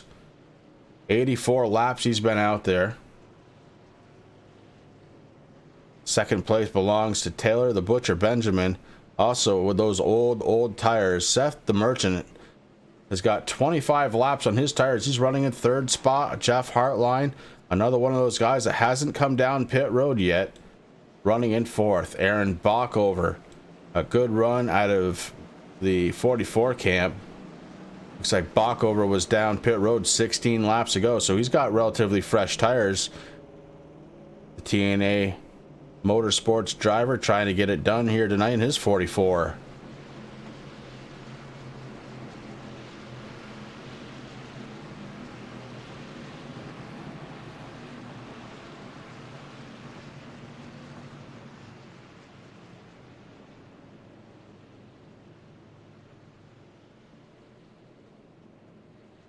So 6 caution flags have come out. The last caution number 5, ended up ending the stage. Stage number 1 goes to Spencer Preet. We're 10 laps into stage 2 before we go under caution.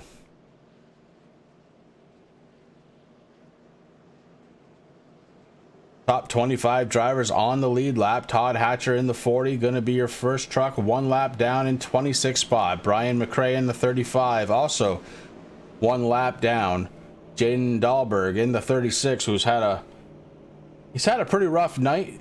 Jaden is 5 laps down right now. Terry Foster back out on track. He has made his way up to 29th position. So getting back out on track definitely paying dividends for Terry Foster. He finds himself 28 laps down. Aiden Patterson is 35 laps down off track right now in his 26 and may be done for the night. Hunter King and Jonathan Cross have been on pit road for 32 minutes apiece. For 31 and 32nd.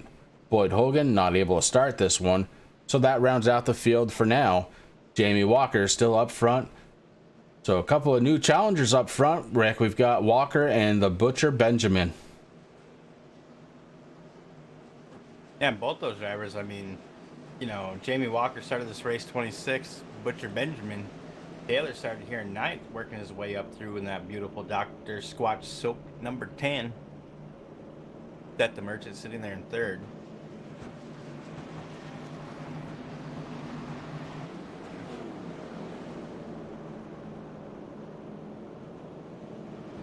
Pace car lights are off. The trucks are starting to line back up 2 by 2, heading out of turn 2. Down the backstretch. The pace car is getting set to take that hard left-hand turn. Down onto pit road.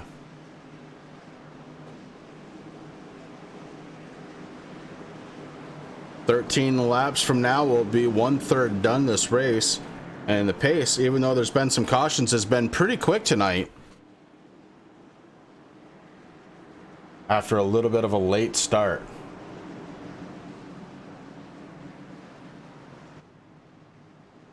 Pace car takes a left-hand turn, and now every focus is on the 88. Oh, the 53 with a huge spin! Able to hold on to it. but the 44 never went. He saw that tire spin, and he just stayed off the gas, so it's going to be some separation now. The 88, Jamie Walker, with a great restart on those old tires, and he is starting to make some separation already. Taylor the Butcher Benjamin in the 10 truck. He is holding on a second. Here comes Spencer Preet. My goodness, what a move. Spencer Preet goes from the inside to the outside, passing about 4 trucks all at once. Had to let up and may give up the position to the 44. Nope, 27 holds on to it. Bockover not able to get back around. Jeff Hartline in the 97. He's also on old tires. Oh no, Don Kilrow going around. He's able to keep it going, and here goes Ty Morosco now. The 1 truck goes down to the inside. And this is going to be a big one. The 48 hard into the 76, but Ty Morosco, huge damage. Down through the grass, and that is going to bring out caution number 7.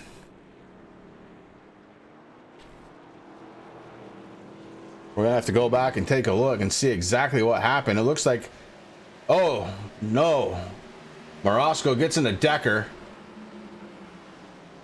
gets into another and gets into another, and oh my goodness, that 48 and the 76 make serious contact.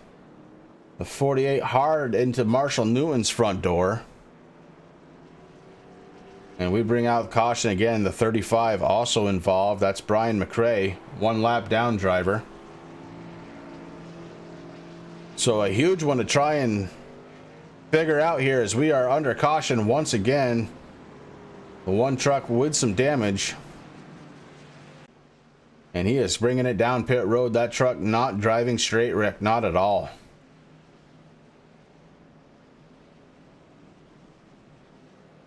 New race leader, it's Taylor Butcher Benjamin. As it looks like the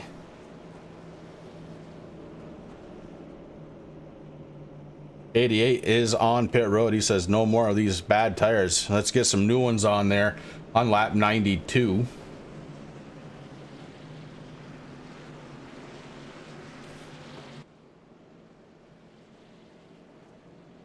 I mean, these drivers know they can go 75 laps, Chris, on a set of tires. I mean, it does get a little squirrely there.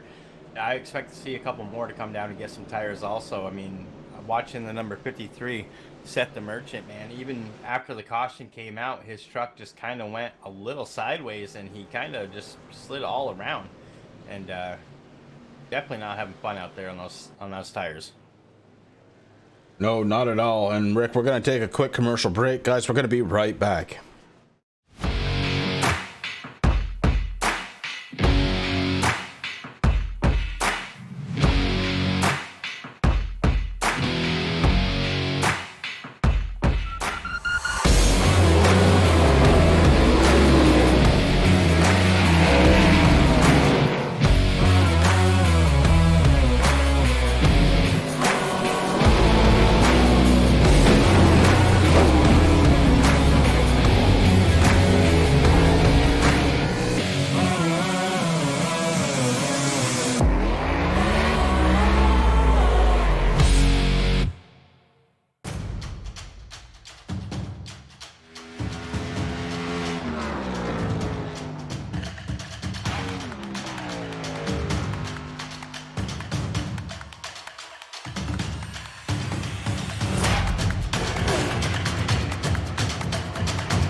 We are back with the TRJkarting.com Blazing Pedals Truck Series here at Iowa.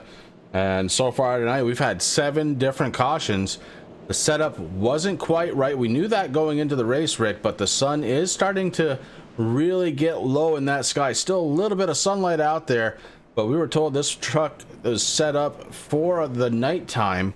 The nighttime is the right time, as it were, and we are getting ready to go back to the green flag. Pace car should be shutting the lights off this time by. I mean, you're right, Chris. That's exactly what we're told. These trucks were set up for the nighttime race, and that's what the real life guys do. You know, they might come in, start a little loose there during the daytime. The trucks or vehicles will start tightening up during the nighttime. We're getting close to that. Track temperature is just 1 degree over the ambient air temperature of 76 degrees. So track's at 77, air's at 76. The sun is just about ready to set. So I expect to see these things tighten up. Now, the thing is, a lot of these guys are on 95 lap old tires. Some of them came down to get fresh ones, which I think is very smart. I think most of them actually probably did. So I think we're going to see a little bit better racing. But if these guys are on those old tires, something they have to watch out for. They got to watch out for the wheel spin on the restart. They have to watch out getting into the gas back in the corner, or as they're coming out of the corner, because these trucks will just spin around. There's not a lot of weight in the rear of them. And just a little bit too much input from a driver will send these things spinning. Pace car drops down onto pit road. Taylor the Butcher Benjamin hits the loud pedal, and here away we go.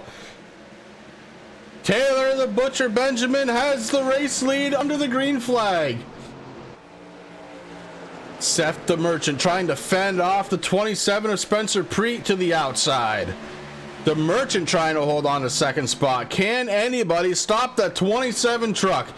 He dives down low, goes back up. Almost contact on the 53 of the Merchant. The Merchant uses that as a way to go. The 10 truck on very old tires doesn't have a lot of fuel left. Looking for that track position. The Merchant gets into the wall. The Merchant in the 53 taps the wall, and that may be just enough to let the 27 sail. Here comes the 27 of Spencer Preet to the inside of the race leader. Can't quite complete the pass through the front stretch. Now down into turn 1. Out of turn 2, it looks like Spencer Preet may be taking the lead back over.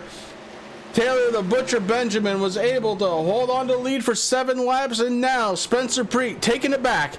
The Merchant right behind him got loose once again. The 77 behind him. The 10 into the wall. That's going to make everybody avoid.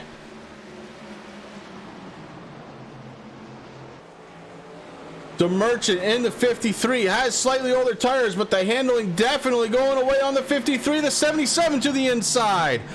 Michael Cozy Jr. trying for second and takes it. Aaron Bockover in the 44. Now behind the 53 of Seth the Merchant. The Merchant not happy with the way that truck is handling. Very, very loose for him. Aaron Bockover does have slightly fresher tires than the Merchant does at this point, but can't get it done. Here comes Ian Habiak in the 16. Habiak rounding out the top 5. Behind him, it's Taylor the Butcher Benjamin. He has fallen back to 6th spot after restarting this one on the pole. And Michael Sturgill is getting that 55 running, Rick. Yeah, Sturgill doing a good job. He's working. He's going to get a little pressure here from the 97 and Jeff Hartline. Both those guys were pretty quiet here tonight. Sturgill went from last back up to 18th there after a couple of laps. Doing a good job there in that 55. Trying to get up a little further. He wants to break into the top 5 for sure. Right now, sitting in 7th spot is Michael Sturgill. Hartline behind him, running in 8th, and Ashton Slice in the 68, looking to try and take it away. It's on the outside right now, does have an advantage on the 97. The 97 to the inside, takes it back and tries it again. He is to the inside of the 55, looking to take that spot away as well. The 97 of Hartline getting it done on the inside line, goes for more. Past the number 10, now on the inside of the 44 of Bockover. Lane following Jeff Hartline around. We are 3 wide. 3 wide again, as finally Bockover says, nope, no, I'm not going to be in the sucker hole. Pulls it back away on the Merchant into the wall. The 53 hits the wall, and he goes sideways, able to hold on to it, I believe. Is Seth the Merchant. Still not happy at all with the handling of that 53 truck. Something serious going on with the 53, as he's having a hard time keeping the back end. Back up to front to the 5th place runner. That's Ian Habiak. Ian holding on to 5th spot. He's got Taylor the Butcher Benjamin acting as a little bit of a pick right now, as Taylor Benjamin on very old tires. How old, you ask? Well, he's been out there for 47 laps. Excuse me. He's been out there for 106 laps as Taylor Benjamin. He has not come down pit road yet. I think he's one of the few trucks that have not. Actually, he is the only truck that has not come down yet so far. So sitting in 6th place in that number 10 machine, that's huge, man. I mean, a lot of these guys came down. They have the weight of the fuel if they haven't taken tires. I mean, that helps out a little bit, Chris. But right now, Benjamin doing everything he can out there. He's trying to chase down Ian Habiak in that 16th to take over and break back into the top 5 there. And I'll have to excuse my computer. It just dropped a bunch of frames, so I'm very sorry about that. It seems to have strained itself right back out. It's warm up here in Vermont. Definitely not helping my cause. Up front, though, it is Jeff Hartline in the 97. Guys, we were just talking about how fast he was moving. How fast is he moving? Fast enough to make his way past the race leader of Spencer Preet, and he brought Jamie Walker in the 88 along for the ride. Preet finds himself in 3rd spot. Michael Cozy Jr. about a 1.5 seconds behind Preet. Yeah, make that a 1.5 seconds behind Spencer Preet. And Ian Habiak running in 5th. Top 5 is changed. It's going to be a drag race down into turn 3. Side by side action coming out of turn 4. Looks like Jamie Walker is going to hold on for the lead this time by. Jamie Walker adds 1 to the laps led column of 16. We've had 5 different race leaders now, and Walker has led 16 of them. The guy right behind him of Heartline was able to lead 2 before Walker put the pass to him. Watch out for slow truck Ty Morosco. The 1 leaders go up way high. The 1 stays down low out of the way.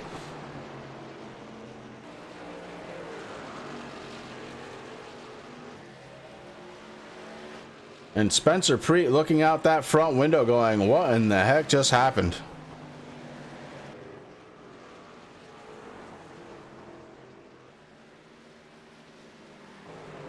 What's kind of interesting, Chris, too, is as these guys start laying down the rubber again, that track temperature has actually increased to 81 degrees as the air temperature fell down to 76. So not exactly what these guys were thinking. These trucks are just doing good, but man, Hartline and Walker just tearing away. I mean, I'm guessing it's got to be pressure tires. I mean, there's no question about that. Well, they do have about 15 laps fresher tires, both Walker and Hartline over Preet and Cozy. Uh-oh, we've got the 44, Aaron Bockover going through the infield grass. He holds on to it down pit road, hard into the wall. Aaron Bockover may have just expired that motor as he was hard into the wall. We stay under, oh no, we are under caution. And wow, having one heck of a race here tonight. He started 24th, worked his way up to 3rd. Yeah, we see it right here. The 44 just gets really loose and through the grass hard into the pit wall. Doesn't come back out on track though, so I'm questioning if that's really the reason why we're under caution or not. And it looks like it may be.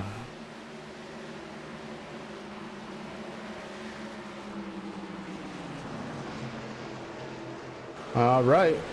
I'm not sure why iRacing threw that flag. Nonetheless, we are under caution. Once again, this is going to be caution number 8. And that was the 44 of Aaron Bockover, part of TNA Racing. TNA Racing having a tough night of it. Also, Terry Foster, a member of that team, having his battle out there tonight.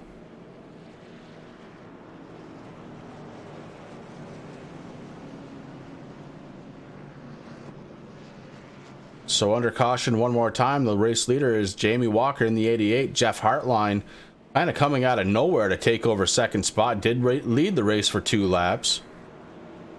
Spencer Preet sitting in his 27. Looking up, only 2 of the trucks ahead of him are for position. So he is in 3rd spot. Michael Cozy Jr. in the 77 in 4th. Ian Habiuk having a fine run, sitting in 5th spot. Michael Sturgill in the 55, rounding out row number 3 on the restart.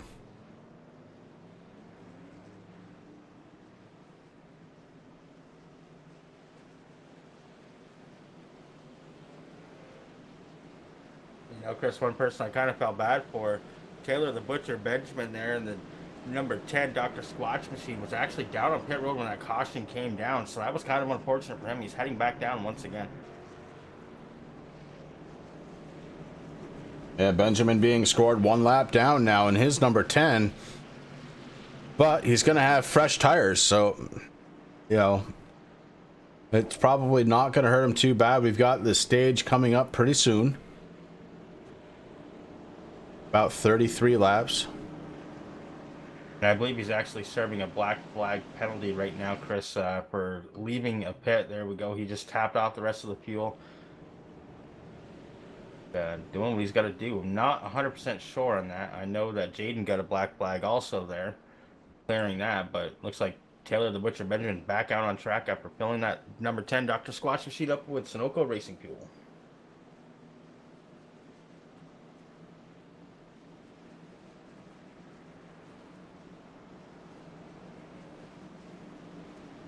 Under caution, number 8, and we're starting to see some blinking going on out there.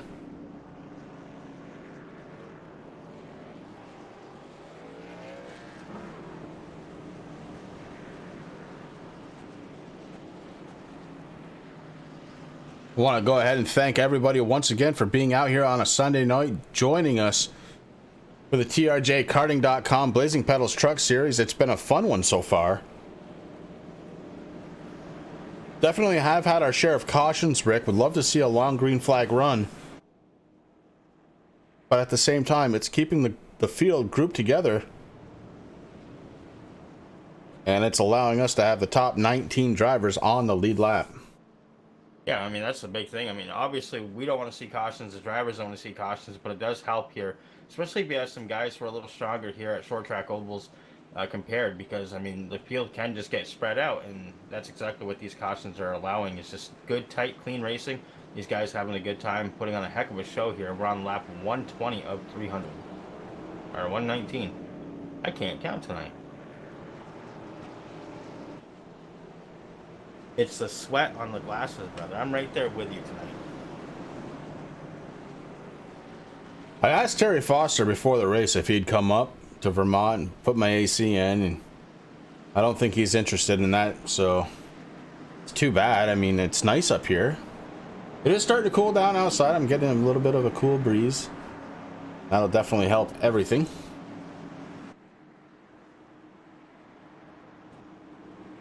Sun has set. Come on up, we'll have a good time. Yeah, sun has set here in Iowa as the race lights are on. That's going to change everything here with Jamie Walker up front, waiting for him to hit the go pedal. He does. Green flag is out. Jamie Walker is your race leader. Spencer Preet jumping to the inside, trying to take over second spot from Jeff Hartline, and so far he has done it. Michael Cozy Jr. trying to catch the back bumper of the 27. Can't quite get there. Spencer Preet trying to get around the 97. He can't either. The 97 is on fire right now. I haven't seen him race this well in a long time, Rick. And Hartline is showing up as we are under caution once again. And it looks like it is the 58 of Kyle Gilbert. Heavy damage. We're going to go back and see what's going on with Kyle Gilbert.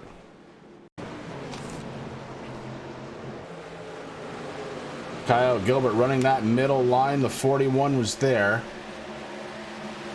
Now is to the top line, dives down, and the 41 was there. It's like he didn't even see him, and that sends the 58 around, and it may have also caught, yeah, the 24. That's what I thought I saw of Kilrow.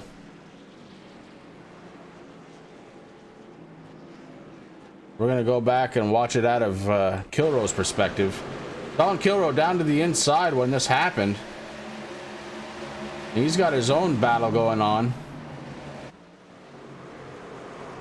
You see the 58, and that just causes the 24 to put a little extra input in. He gets below that yellow line, and around he goes. And no caution or no damage though, as the 1 of Tom Roscoe did a great job applying his brakes, and the 24 back out on track. But the 58, Kyle Gilbert, he's got some new damage to contend with in his 58. Tyler Gary out there checking out in chat, man. How you doing? Racing has been fabulous. Hopefully you're having a great Sunday night there, buddy.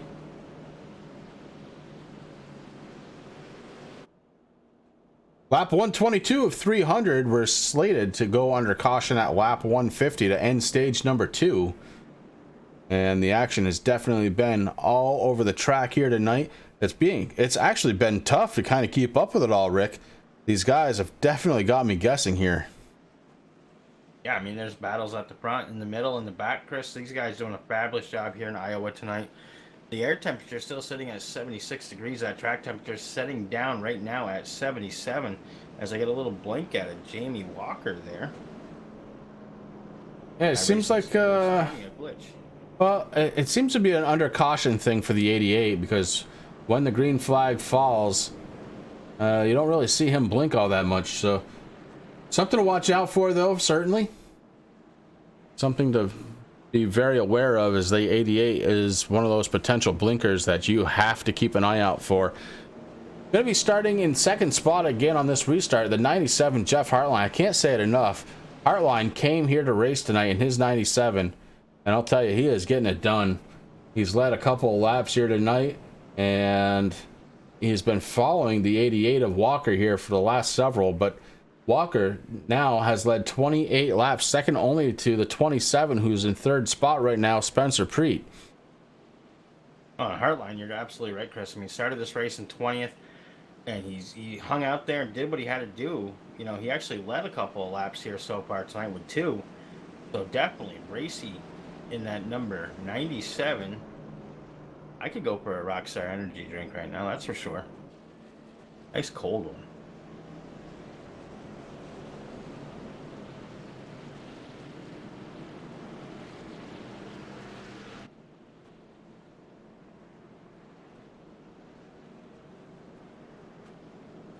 Brendan Kildero checking in. It has been fabulous racing tonight, and Tyler, I hope you really are enjoying your vacation, man. I mean, they're too far between each other, and we miss you out on track, buddy, but hey, we look forward to your return.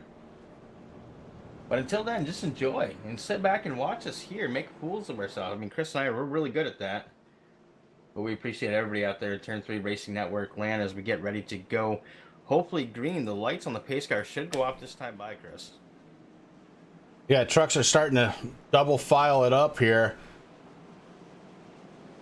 as you've got Walker, Hartline, Spencer Preet, Michael Cozy Jr., Ian Habiuk in your top 5. Then it's Michael Sturgill, Tyler Dugan, Ashton Slice, Nick Rose, and Dalton Kilroe rounding out the top 10. Gary Price, Travis Brown, Seth the Merchant, Todd Hatcher, Derek Paulson, top 15. Nick Okeye, Blake Decker, Marshall Newton, Kyle Gilbert, and Brian McRae. Back on the lead lap is McRae, sitting in 20th. First truck 1 lap down. Taylor the Butcher Benjamin had to serve a penalty, but he is back out on track. He's the first truck 1. Pace car's off. We're back under the green flag. Jamie Walker with an excellent restart once again. Spencer Preet trying again to try and take over second. We did this last time, and Hartline was able to fend him off, but Preet with a really good restart this time. And it's a drag race down the backstretch. The 97 has him by a nose. The 27 throws it down to the turn 3. And the 97 battles back on the outside right now with some good speed. Jeff Hartline is not giving up second spot, and Spencer Preet was really trying to get there. We're under caution once again, this time for the 01. And it's a matter of cautions breeding cautions right now. These guys were on a pretty good run, and now they can't seem to get out of the yellow flag. As Noah Van Hoot on the outside of the 58, Kyle Gilbert, Oh, I hate to see that. From that replay, it looked like netcode. We're going to have to find another one. And I think we're going to take it right here and go back and take a look one more time. 58, Kyle Gilbert has a good run, goes down to the inside. It's floating up. Oh, no, there is definitely some contact there as the 58 gets into the left rear of the 01, sends him around. No contact, though. Again, excellent crash avoidance tonight. Unbelievable. Nobody got involved with that one.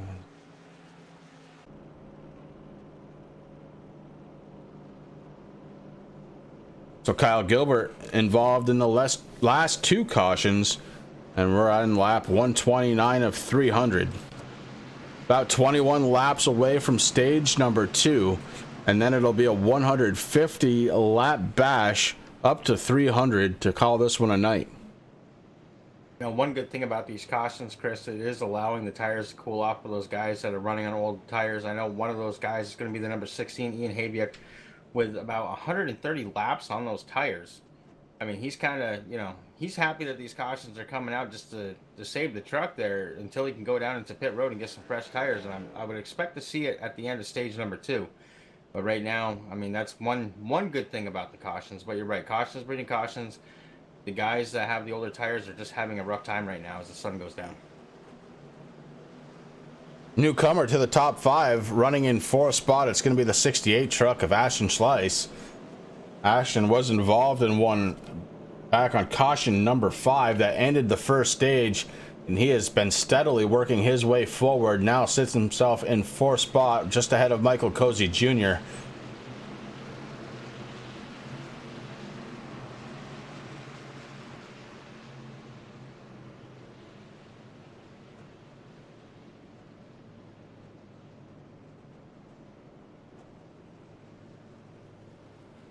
This one's still a long ways from being done, about 170 laps.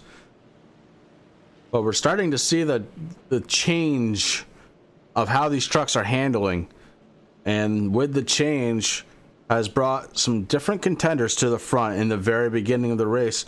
Spencer Preet and Michael Cozy were very dominant trucks. Now they're still up in the top 5, but we've got Jamie Walker and Jeff Hartline all of a sudden in 1 and 2. And Ashton Slice joining the party in 4th spot. So a little bit of a change on how these trucks are handling, and I think some drivers are liking the change. Some drivers are definitely. I mean, that's the thing that we talked about earlier. I mean, these guys have to adjust to the track state, Chris. Some guys, like me, I mean, you know me, when you were making setups for me as we're coming up through the ranks here in iRacing, I actually preferred a loose race car compared to yours, was a little tightened up just a little bit more. And you know, some drivers, they can handle those loose trucks, others can't. And I mean, it's really showing that as the sun is now down and we are under the lights full time now, the drivers that really like the setup the way that it is, it's tightening up a little bit and they're having a good time.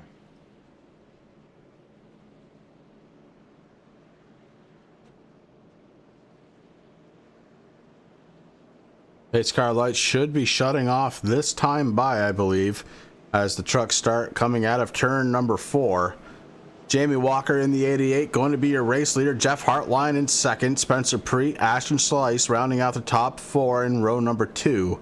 Row 3 is going to consist of Michael Cozy Jr. and the 16 of Ian Habiak in his TRJ Karting.com Toyota Tundra.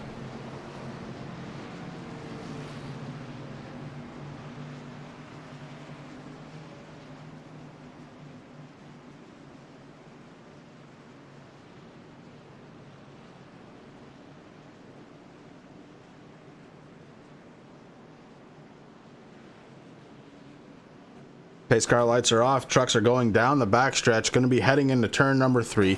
Pace car is going to take a hard left-hand turn. We're going to get this one back under the green flag.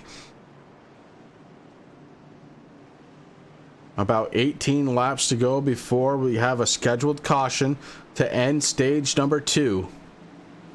Pace car drops down onto pit road, and Jamie Walker doesn't waste any time before he finds the loud pedal. Green flag is out. The 88 taken off. And again, for the third restart in a row, it's going to be the 27 and 97 Prince Pre and Jeff Hartline battling it out for second. Hartline takes off, and he brings the 68 of Ashton Slice right with him. Ashton Slice may not be done. He stays down low. He's looking to the inside of Hartline.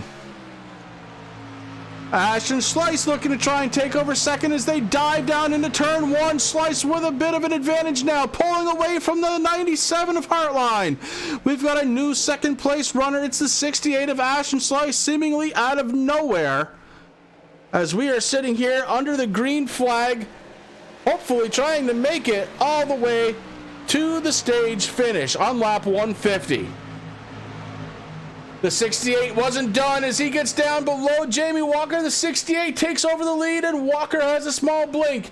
Down the backstretch they go. The 68 dives down to the bottom side into turn 3, coming out of turn 4 up towards the wall.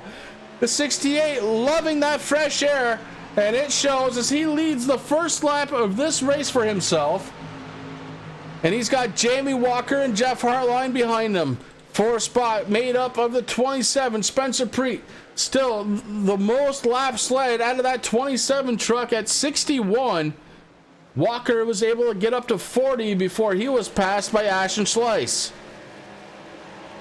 And what's been interesting, Chris, watching the 68 go around, he is very fast down the bottom line. Now you see Jamie Walker trying to replicate and try to find the speed that Slice had to take over that lead right now, but they're kind of running the same line. Ashton goes down again. He says, okay, if you want to go up high, I'll go down low. I like it down here. That 68 is on fire right now in that inside lane. You know you like the way the truck's handling if you can run it on the bottom and on the top. The 68 seemingly having no issues doing either.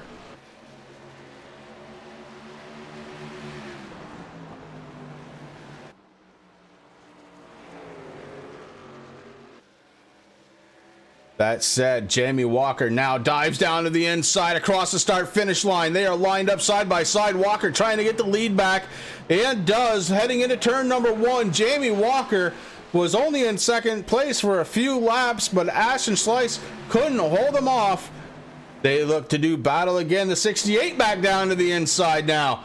The 88 goes up way high. Scrubs the wall just a little bit, and it's a drag race to the start-finish line. Walker took it by just a little bit. Ashton Slice now has a slight advantage in turn number 1. You got slower trucks just ahead for the lead.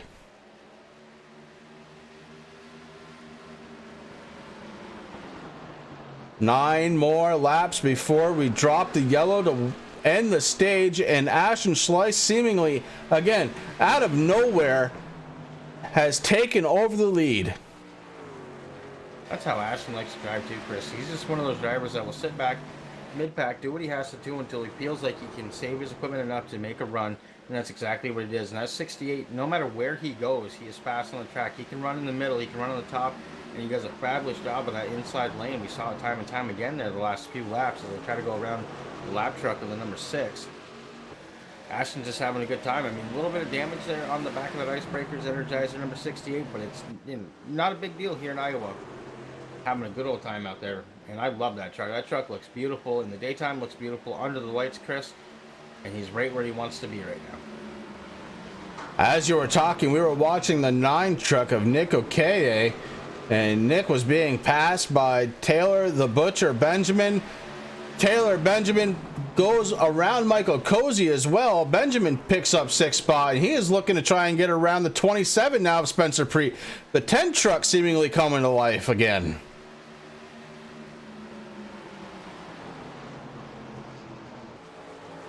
As you're watching that, Chris, the 88 Jamie Walker able to get back up to the back bumper of Ashton Slice, but not able to do too much. They had to go around a couple of lap trucks. So Walker had to fall in behind Ashton Slice, but definitely still making a run for it. Got Ken Slice out there in chat. Go, way to go, AJ. Keep up the good work. Right now he's under a little bit of pressure, Ken. 88 Jamie Walker looking on the inside of the 68, Chris, right now, as they're heading into turn number 3. Right now the 88 Jamie Walker has it, but can he hang on to it at the line? These guys drag racing once again. Ashton Slice was able to hold on to it at the line, but the 88 may have the advantage here in turns 1 and 2.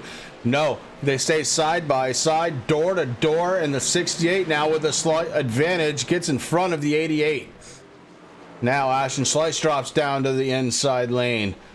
Back out, able to use that full track, trying to put a little bit of a gap between himself and Jamie Walker. Ashton Slice really wanting to win stage number 2.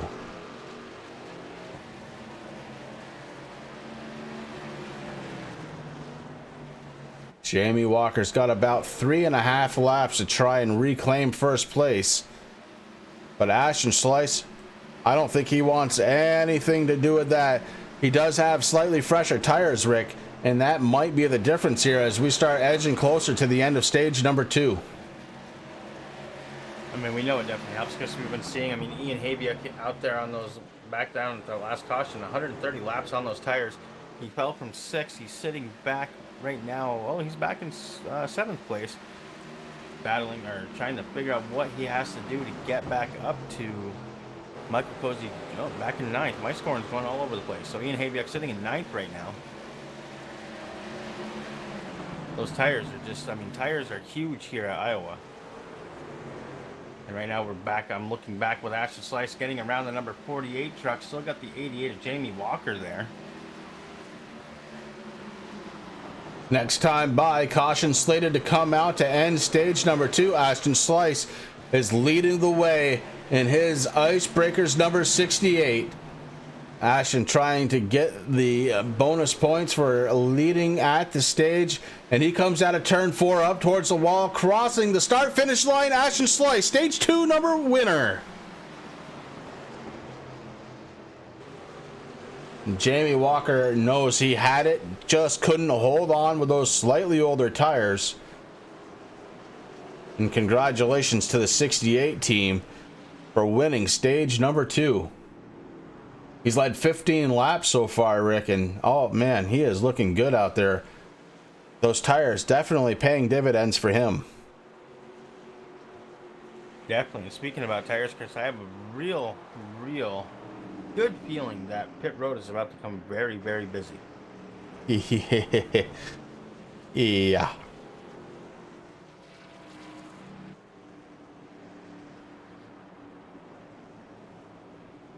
There are a lot of drivers out there that have not been able to come down pit road and get tires. And Spencer Preet and Michael Cozy Jr. are 2 of those drivers. They are on the original set still. That's scary, Rick. When you're holding on to 6th spot and you haven't had a pit stop for tires yet, that's scary for some of these guys. Jamie Walker elects to stay out. Ashton Slice leading the way for those who choose to.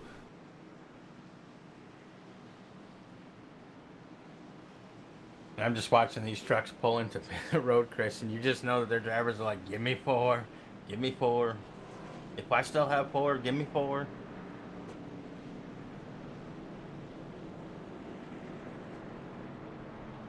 Slice didn't take any. He comes in for fuel only and comes back out. Stage 2 winner Ashton Slice holding on to that last set of tires.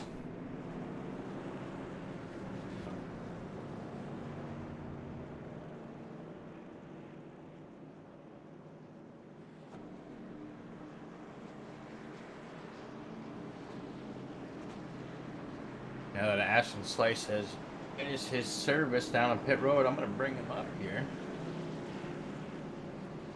Ashton Slice, you got Rick Hammond up here in the booth. You have a copy, buddy? Yeah, I got you. Hey, man, holy cow. Congratulations, first and foremost. I don't know where you came from, man, but that 68 is a bullet tonight. Yeah, I got tires around the middle of the stage, and I wish I would have gone a little bit further looking at it because I used up my stuff when I wanted to, but I'm going to keep going with it and hope that I live to the end. All right, so you used all your tires already? No, I still have one set left. All right, cool. Now, I mean, the truck obviously on rails right now. I mean, no matter where you were on the track, that thing was just doing exactly what you wanted. Are you a little worried about having older tires with a lot of these guys having pressure? Yeah, I'm definitely worried. I'm not. I think it's going to be tighter now that it's nighttime, but yeah, I don't really know what the setup. I haven't done too much practice with it. Well, all right, buddy. Hey, listen, congratulations once again. You know, Ken's out there. He said, way to go, AJ. Just so you know, if you're not watching, hopefully you're paying attention to the track, man. So, hey, good Dad. job out there. There you go. Anything you want to say to Dad? Hi. Oh, there you go. All right, buddy. Hey, listen, I'm going to put you back down with your teammates down there at Rebellion Racing. Good luck for the rest of the race. All right, thank you.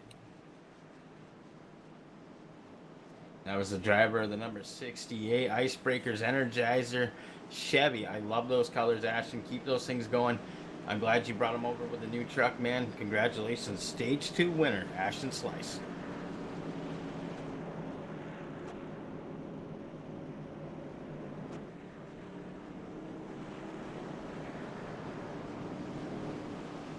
So for all those drivers out there that were listening in, and Chris, now that you're back, Ashton Slice did not take tires. He's got one set left. He's hanging on to him for around the end point of the race. Jamie Walker also elected to stay out, so he is still the race leader. Jeff Hartline sitting in second. Taylor the Butcher Benjamin sitting in third. Nick okay. Chris, I want to give you props too for that. You haven't messed up Nick's name once tonight. Well, Rick, you know, it takes me a few weeks, but I think I finally got it. That beautiful John Deere Chevrolet looking good out there, Nick. Little throwback down to maybe Chad Little a little bit. I mean, it's not the same. I mean, that truck is just beautiful out there. Holding on to the top 3 spots of the 3, Taylor in his 10 truck has the best tires. Nick Okeye and Todd Hatcher rounding out the top 5. Ashton Slice, after that last pit stop for fuel, coming back out into 6th spot. Travis Brown in 7th, Spencer Pre 8th, Cozy 9th, and Ian Habiak in 10th spot. Your race leader, Jamie Walker, looking to try and get this one back.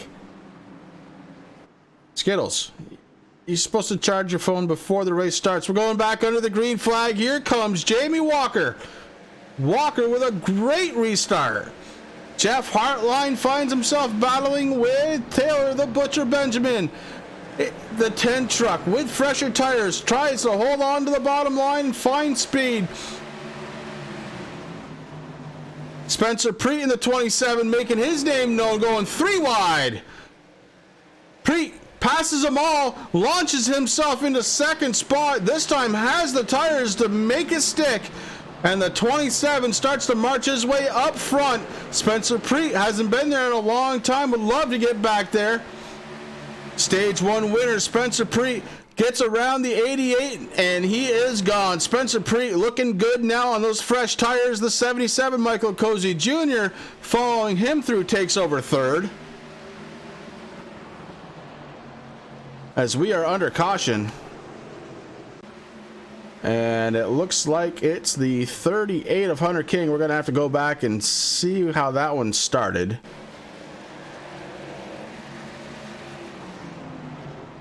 You see the 38. He's on the outside in the all blue truck. Oh, he just gets on the gas a little soon. Does a little self spin. Nobody making contact. So Hunter King goes around and brings out caution number 11 on the night. One thing for certain though, Rick, the 27 and the 77 are not messing around tonight. When they have equal tires to everybody else, I don't think there's a faster duo on the track. Yeah, I think you're absolutely right, Chris. I mean, we've been seeing it all race long. I mean, the guys with the older tires having a hard time hanging on to those trucks. The guys with the pressure tires, now we know that Pre and Cozy, they had the fresh tires. You could see them. They were just doing whatever they wanted to on the track. Now that the sun is down, the lights are turned on here, and we're under dark here in Iowa, the truck with the pressure tires, I mean, these guys can put it no matter where they want it, and it's just going to do exactly what they want to do. So it's going to be interesting. I think Jamie Walker probably kind of wishing he came down pit road there that last time, but right now he's hanging on to 2nd place. And in case Dr. Squatch is watching the broadcast tonight, the 10 truck of Taylor the Butcher Benjamin Nautical Sage. I haven't used that scent yet. It is on my list of ones to get, but if you want to throw that on a real Chevy Silverado, just hit me up. Truck looks fresh. It smells good. I can smell it from here.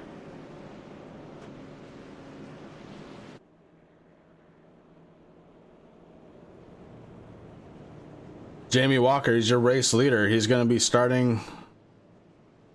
No, I'm sorry. Spencer Preet was able to get around Walker, so Preet is going to retain leader position here on the restart. Words are becoming harder and harder here, Rick. We got Jaden Dallenberg there in the infield care center, Chris. When we have a chance, we will speak with Jaden, see how he's doing. Pace car lights are still on for at least one more lap. I'd say we have a quick second to do that, Rick. Jaden, you got Rick and Chris up in the booth. You got a copy? Yeah, I gotcha. Hey, man. I'm glad to see that you're out of the infield care center. Tell us what's going on. Yeah, just rough night. I don't know what happened. Jaden, are you going to be done for the night, or are you getting repairs done? Yeah, it's done. I decided to just park it, and, well, I went to come off pit road and spun in first gear, so blew myself up. All right, bud. Rough time there in that number 36, man. You've been bounced around all night long. I'm glad to see you're okay. Maybe you can get back out there and run a couple laps, man. But hey, if not, we'll talk to you next week. Yeah, thank you guys. Thanks A&L Property Services for all the help this week. Won a Pit Milwaukee Mile with Austin Nason, and just had a lot of fun the past week, and hopefully we can carry better momentum into this weekend at Rockers Speedway with Austin Nason yet again. All right, buddy. Well, there you go. Good luck there. And we'll see you next week here on Sunday night with the Blazing Pedals guys as we head to Auto Club. Yeah, I don't know what I'm going to do yet. I might start and park. I don't quite know yet. All right, buddy. Well, hey, you have a good night and take it easy. Glad you're okay. Yeah, thank you.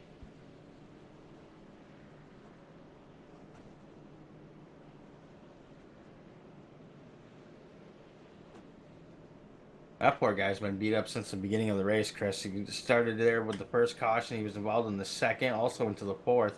Just not having the night he wanted tonight here in Iowa. Yeah, the second caution was pretty big. It involved quite a few drivers. And yeah, he was a part of that one too. Like you said, caution number 4. And unfortunately, you know, Rick, I think probably every driver's done it. You come out of pit road, you hit the accelerator pedal, and there's no grip. And around it goes, and you hit the wall, and unfortunately it sounds like that's exactly what happened. Popped a motor, and his night is all done for the night.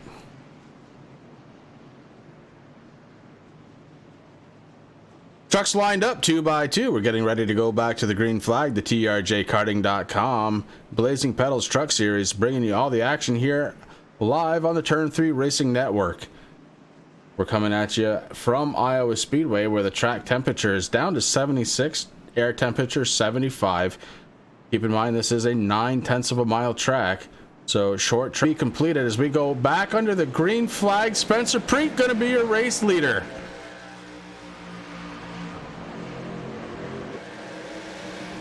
Jamie Walker trying to fend off Michael Cozy Jr. cannot do it. Here comes the 24, Dalton Kilroe. Kilroe been very quiet all night. He was involved with an incident earlier on, but he seems to have collected himself, and he gets around Jamie Walker for 3rd spot under caution once again.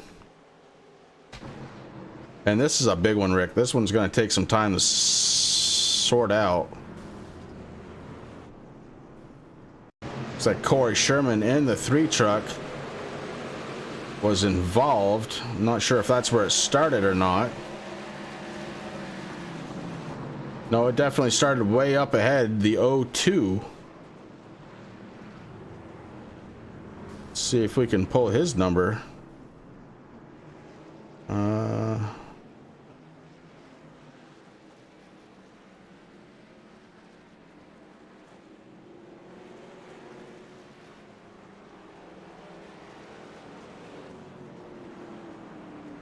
We're gonna go back.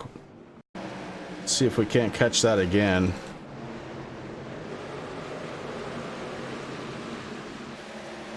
42, the 35, the 41. Oh, yeah. Oh, Lord. The back end of the field. Oh, that was bad. The 6 also involved with that, Derek Paulson. Heavy damage, expensive night here in Iowa. As it looks like the 35, Brian McRae, packed it up, called it a night. We saw his truck disappear from pit road. As we are under caution number 12. 13. 13. Oh, I missed one somewhere.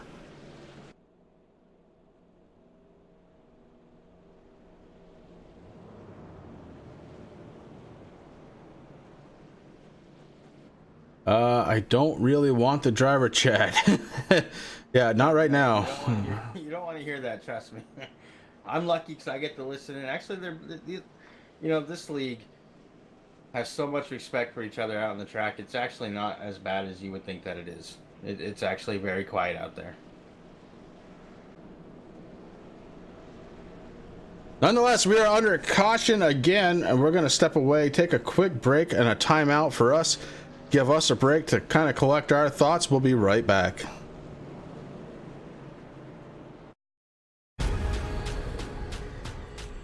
The most realistic online racing sim ever made. This is iRacing. Detailed laser scan tracks, fully dynamic real world cars, and over 50 series to choose from. 6 online world championships offering over $100,000 in annual prizes. This is the original esport racing game. This is iRacing.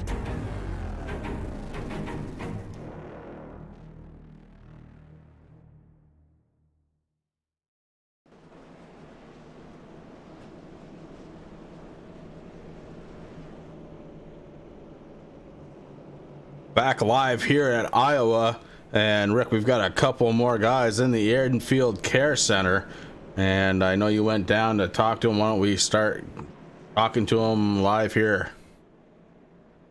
All right, Blake Decker, you got Balarke. Just because you said that one time. See, I listen in the driver chat, brother.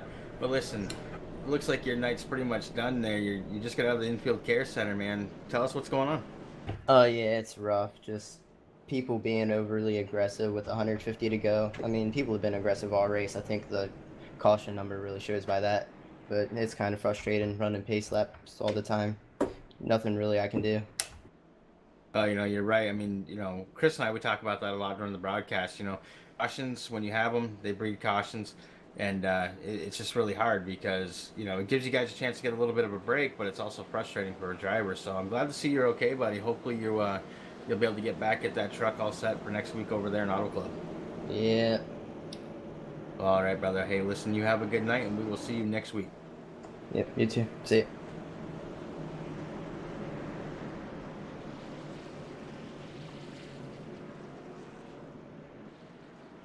We have one more to talk to, but we're getting set to go back to the green flag. We'll take care of business after the green comes back out. We're on lap 170 of 300, and Rick, we're over halfway done with this, but these guys have been racing like it's the last lap since about lap 1, and it is starting to become a little bit of a race of attrition here. Pace car is in turn number 4. It drops down onto pit road. Spencer Preet looking to take off, and he does.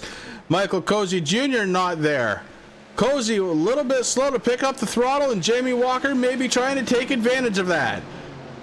Cozy able to hold on though, and he is not liking those tires right now. He may be falling back another position in a moment. We go 3 wide once again going into turn number 1. On the inside, it's Taylor the Butcher Benjamin. The 42 of Tyler Dugan really was the winner there, and Nick O'Kay is like, whoa. And just a big gaggle of trucks there, Chris. I mean, Nick O'Kay, sitting there, he's got Ian Haybiak right behind him, but on the inside, Taylor the Butcher Benjamin trying to do the 55s there. Also, Mike Sturgill trying to figure out what he's going to do, man. These trucks, they're ready to go. Sturgo on the inside. Okay, tried to go down, noticed he was there and popped back up. And the 55 motoring forward. He gets around Taylor, the Butcher, Benjamin. Benjamin not able to defend. And the 55 working his way forward. He's bringing the 16. That's Ian Habiak. Ian Habiak getting racy here with at lap 174. And Rick, I know I mentioned that we had one more in the care center. I believe we should take care of that right now. All right.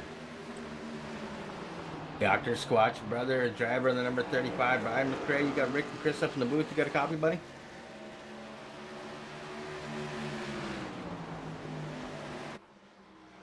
Brian McCray, you got Rick and Chris up in the booth. You got a copy, bro?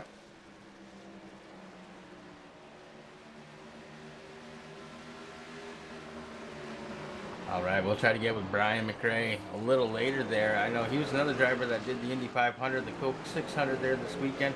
Probably finally stepped away to hit the bathroom facilities. We'll try to get with him a little bit later there, Chris. Well, Rick, he may have just passed out. That's a lot of driving in a weekend. Plus, he did the 6 hours of the Glen also, so Brian McCray doing everything. I mean, if you guys haven't yet, head on over to Dr. Squatch Racing on Facebook.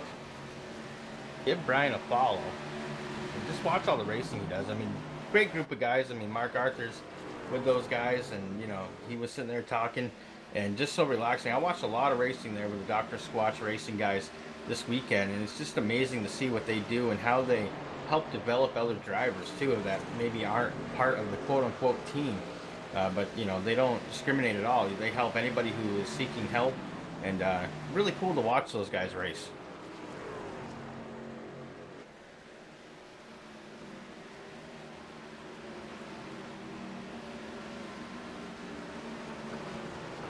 McCray saying his mic settings were not right, and that may mean that they're right now. Rick, go ahead and give him a try. All right, Dr. Squatch brother Brian McCray, the number 35. You got a copy? Yeah, Rick, how you doing, bud? There you are, buddy. Yeah, sorry we about thought that. you passed out after all the racing you've done this week, and I was just telling Chris about it. I'm sure you heard it. Yeah, it's been quite a weekend. It has, man. Well, hey, listen, I'm glad to see that you're okay. You got released from the infield care center there. Tell us what happened.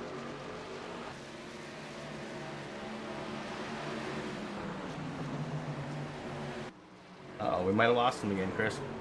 My strategy was simple. You guys got me? Oh, there you are. Oh, sorry. Yeah, no, I saw it on the radio. I mean, it's 300 lap. It's a 300 lap race. It's a 300 lap race. So I'm riding around. I'm trying to save my tires the whole way, and it's a shredder out there. Nobody's giving anybody room. Everybody's just bombing it in there. I mean, nobody's got any kind of respect for each other out there. It's ridiculous. It's some of the worst racing I've ever seen, Rick. Well, it definitely has been tough. I mean, I'm looking here. We got 13 cautions so far tonight. We're only on lap 182 right now, so, you know, it's been a parade. It's tough. Yeah, it's been. I'm sure it's tough for you guys too. I mean, it's hard to find things to talk about whenever you guys are just parading on the track 30 miles an hour. We got plenty. I mean, we talk about Dr. Squatch. We talk about TRJ Carter. I mean, there's plenty of stuff that we talk about there, brother. But man, yeah. I mean, I watched you race a lot this weekend. I watched you race in the 6 hours of the Glen. You did the Indy 500, the Coke 600. I watched every single lap, man. And one thing I told Chris, I said, you know, you can't put Brian out. He'll hang in the back, save his equipment until the time is right, and then he just moves up forward. I mean, you had amazing races this week, and I'm sorry that this didn't, turn out the way that it should have for you. Well, thanks, man. I appreciate that. It's, I got to tell you, the credit goes to Mark Arthur. He's the team captain for Dr. Squatch Racing, and he's been working with me a whole lot over the last couple of months on exactly that. I'm improving my racecraft and learning how to save my stuff over the long run. And we worked a long time at Charlotte specifically on setups and on exactly how to do that. And we got a couple of long runs in, and it worked. I mean, it worked like a charm. And the other thing about sitting in the back like that is I can figure out my line. I can save my tires and just pick people off one at a time instead of getting that hornet's nest mid-pack. Well, there you go, buddy. Hey, listen, I'm glad you're okay. I look forward to seeing that number 35 Dr. Squatch machine next week in Auto Club, one of my favorite tracks. Actually, my first official truck win came at that track, man. Is there anybody on that 35 you'd like to thank tonight? Well, of course, Dr. Squash. We couldn't do it without those guys. They've been such a great partner for us. Taylor Butcher Benjamin, my teammate, he's representing the brand really well. He's out there running up front, so he's doing a great job. And of course, Mark Arthur and all the guys at Blazing Pedals. I know how hard those guys work to put on the show. Even though it's not quite what we're looking for tonight. So, and you guys, man, you guys are doing a kick-ass job. We really appreciate y'all broadcasting the race and hanging with us during the tough times too. All right, buddy. Hey, listen, I mentioned it before, but Chris had me muted. If Dr. Squatch needs one of those beautiful number 10 paint schemes on an actual Chevy Silverado 1500, just throw me an inbox thing, and we can make that happen. That thing looks good, man. Well, congratulations on the weekend that you had, because you did some great racing. Unfortunately, here tonight, not your night, man. We look forward to seeing you next week in Auto Club. Y'all take care. Take care. And that's driver of the number 35. Unfortunately, not going to be able to finish this one tonight. But, man, a lot of class right there, you know? Very, very cool. Well, you know, I mean, Brian's a newcomer here this season with the Blazing Pedals, Chris, and I've actually spent a lot of time talking with him off track throughout the weeks. And just an amazing guy. I mean, he really threw down a lot of, I mean, obviously Mark Arthur is a great guy. I mean, Chris and I, you know, we're good friends with Mark, and we're proud to bring all the action here on Turn 3 Racing Network of the Blazing Pedals. I mean, the relationship has just grown. And Mark Arthur's, you know, number one, thank you, Mark, for your service in the United States Marine Corps, buddy. And thank you for, you know, allowing us to broadcast you guys here on Sunday nights. We love it. And, but just what they do for the community, man, is just amazing. And I mean, Brian put out some really good tips out there for new drivers or old alike. You know, if you just sit there and try to save your equipment, things usually work out for him. I mean, I watched Brian this week in the Indy 500. He started almost dead last, and next thing you know, he was up, you know, in third place doing battle with Spencer Preet and Michael Cozy Jr. and just having a good old time. So, you know, a lot of wisdom there. Definitely take it if you can, and do what you have to do. But right now, Chris, Spencer Preet putting on a clinic here. Got his teammate still behind him, Michael Cozy Jr. sitting in second. Then all the way back to third spot, that's Tyler Dugan in the 42. Michael Sturgill was there. Dugan just passed him to take over position 3. So it's Michael Sturgill in the 55 running in 4th spot. Dalton Kilroe in the Exalta 24. He is running in the top 5, 5th spot. Go back a little ways now to the 68. That's Ashton Slice. And Ashton one time led this race, 16 laps in fact. And Ashton right now finds himself in 6th spot. Taylor the Butcher Benjamin. As we were talking to Brian, we were watching Taylor, and Taylor is starting to slowly inch his way back up. Now he has made his way back up in the 7th spot. He's got Jamie Walker behind him, the 88, no stranger to being up front. He has led the second most amount of laps here at 47 behind Spencer Preet. Fall back another position to 9th. It's the 9 truck of Nick O'Kay, and Nick is running really well. Honestly, he's in the top 10, has been for most of the night. And Gary Price in the 02. We saw him involved in one earlier. He's got the 02 in the top 10. Gary Price doing a good job. Go back a little further. The 43 of Travis Brown. He is running in 11th spot on the lead lap. Then we go to 12th position. That's the first truck, 1 lap down. The number 40 of Todd Hatcher, Kyle Gilbert. About a half a track behind him. Kyle Gilbert in his 58 running 13th, also 1 lap down. Ian Habiak in the TRJkarting.com Toyota Tundra, 2 laps down, running in 14th position. Over to the 41 now of Nick Rose. Nick Rose rounding out the top 15, running 15th. He is 4 laps down, and he's being followed by the 3 truck of Corey Sherman. Sherman also 4 laps down, running in 16th position. Aaron Bockover in the 17th position. We saw Bockover up towards the front earlier on. Wasn't able to hold on to it. Got in a little bit of trouble. Spun it out on the infield line. And he is down now 6 laps, running 17th position. Derek Paulson. He's in the 6th truck, running 18th. He's 11 laps down. Ty Morosco has had his share of trouble tonight in his 1 truck.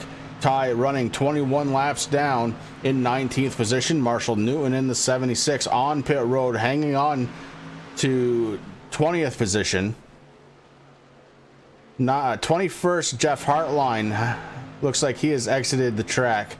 Blake Decker in the 92. Brian McRae, we just talked to them. Philip Walling is on pit road, has been for a little bit now. He's in 24th. Then we get to Terry Foster. Foster, running 35 laps down, was involved in an incident very early on, and he had to spend quite a bit of time on pit road. He's got the 86 out there, and he's made up, what was it? I think he's made up 5 positions, Rick, just by logging laps slowly.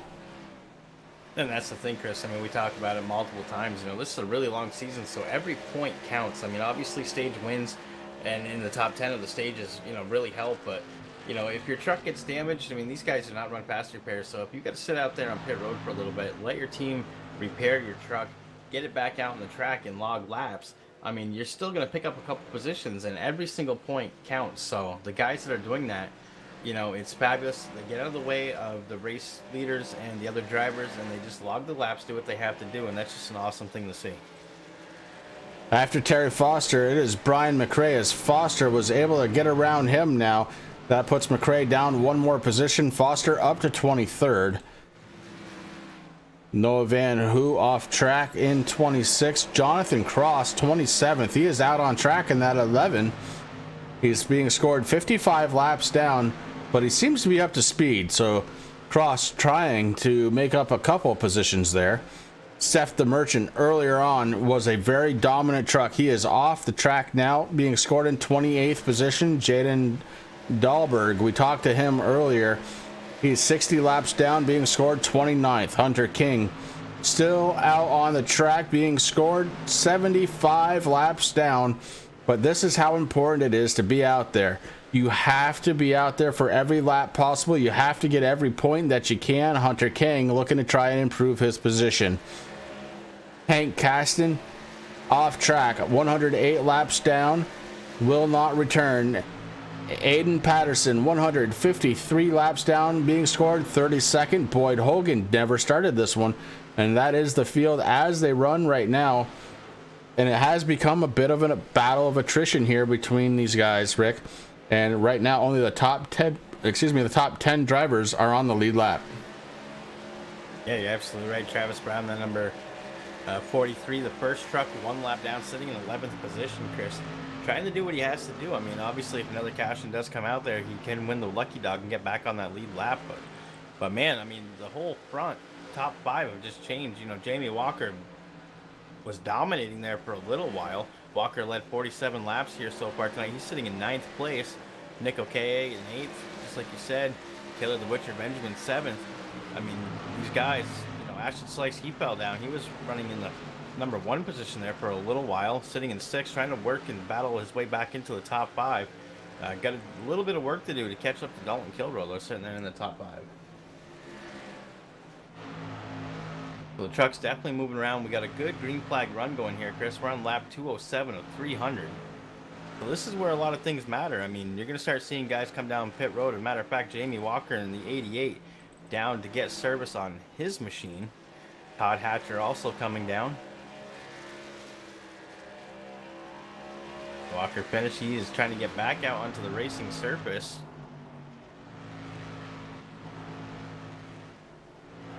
This is, I mean, those drivers that saved that 1 set of tires, Chris, I think we're going to start seeing them start to take it. They don't want, you know, if Preet and Cozy, if they still have a set of tires there, they don't want to let those go. They don't want to stay out there for too long. I mean, they're going to be talking, their teammates doing what they have to do to try to win. I mean, Spencer Preet wants to be that first driver to have more than 1 win here tonight, but his teammate, Michael Cozy Jr., he wants to try to win too. You know, I think as the laps start winding down, we're on lap 210 of 300 right now. I don't know what's going to happen. I mean, I don't think, you know, Cozy's just going to let Preet do what he wants to do just so he can say, hey, I'm the first driver to win 2 races this season on race number 5. You know, Cozy, he wants to get out there. He wants to lock himself into that chase also.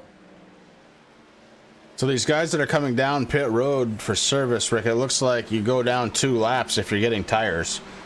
Jamie Walker came down on the lead lap, now down 2, but he does have those fresh tires. And those fresh tires, we've seen it all night long. They make a huge difference here. I'm going to tell you that right now, the last lap for Spencer Preet was a 23.532. Last lap for Jamie Walker, a 22.499. A little better than a second per lap faster. You can't keep that going for very long. If you're the race leader, Spencer Preet, Michael Cozy Jr. have to be aware that pit stops have started to happen, as we are under caution, and that is not what Walker wanted to see.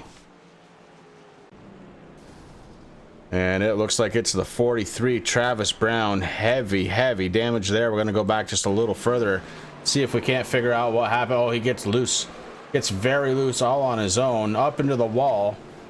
And that does not explain the front end damage, though. Let's figure it out.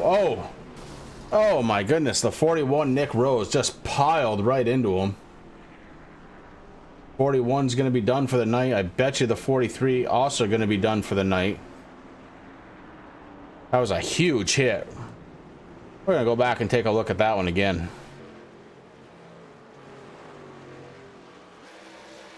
Got the 43 looking okay right here across the start finish line, goes into 1 and 2, and you see the truck just kind of step out, and he gets into the wall. And there is a rule about when you get into the wall to kind of stay there, and if he had, that wouldn't have happened.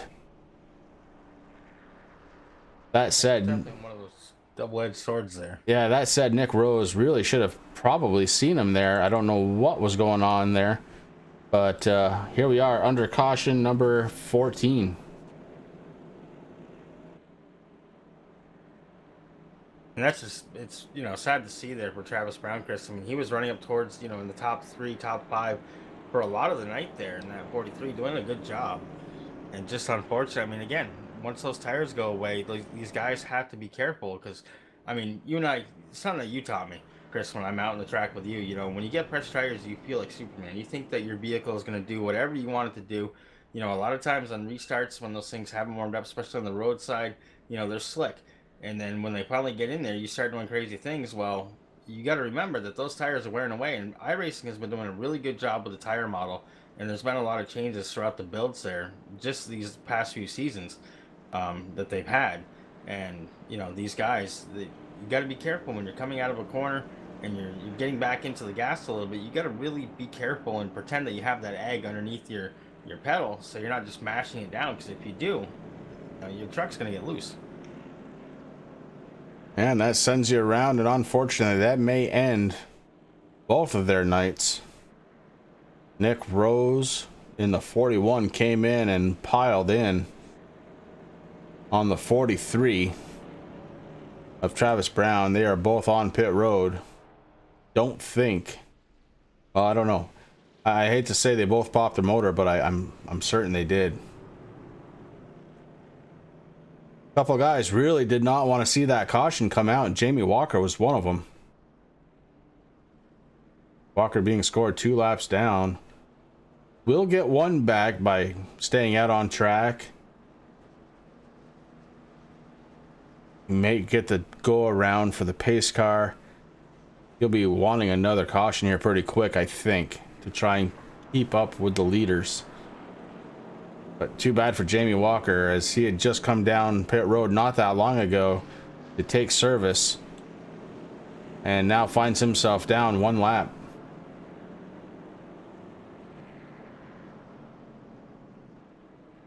I mean, definitely unfortunate. Walker having a really good night, Chris, up until that point there. Led 47 laps here so far tonight.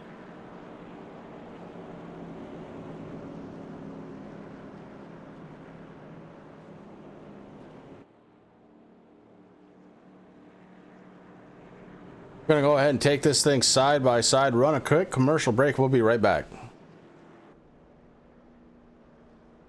Assist to the front bumper, and he hits him again now. Ray Alfala into the outside wall. He's going to pass nearly 3 cars down that front straightaway, and he's going to get them all done with. What amazing. Lee to the inside goes Logan Cloudman is going to touch in. Pit press sideways. What a save. Look to the outside, and Trunke goes off. De Jong into second place. Going for the switchback. Oh, pinpoint driving. It's howling down to the inside. I trying, there's contact though. Slide left to the racetrack. Chris Benner drives it back down underneath, and he takes that second spot right back. Joker goes to Garrett Lowe. Garrett Lowe should take victory with all that contact. He's going to try and make the move around the outside the parabolica. That's not going to work, but he's going to try and get the cutback here. Get the run out the parabolica. That's beautifully done there. Michael Schubert, there's a little bit of door banging as well.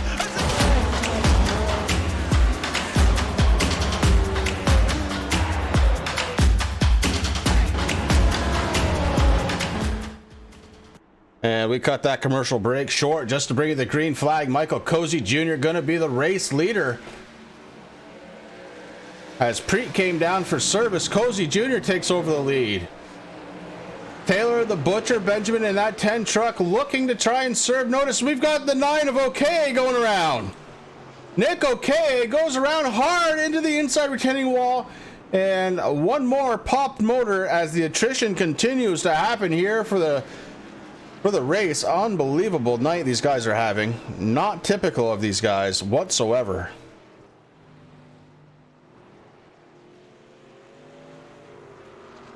Rick, we've got Brown in the infield care center.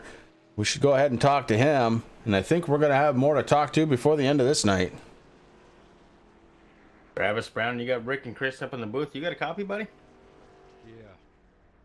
Hey, man, what a hard hit, man. Obviously, you got out of the infield care center, so you're doing okay, but run us through that a little bit. No, actually, I have a shattered pelvis, 2 broken legs, 2 broken feet, glass bones. I'm actually just a puddle sitting here before you, but tonight's race started good, and then Corey Sherman wrecked me on purpose. And there's no quitting me. I race for fat kids around America, and so I got it somewhat fixed. Was down on power, threw some tires on it to try to get ahead of the field a little bit, and then that last run went green, and I was driving my number 43 Air Spanky Top Flight Computers Twitch subs Toyota Tundra down into turn 1 at Iowa Speedway, and I got on the brakes a little hard. She got out from under me, and I slowly but surely backed that thing into the wall, but we were going to be all right. You know, Chris and Rick, these safer barriers, you know, thank NASCAR for them and everybody at whatever university.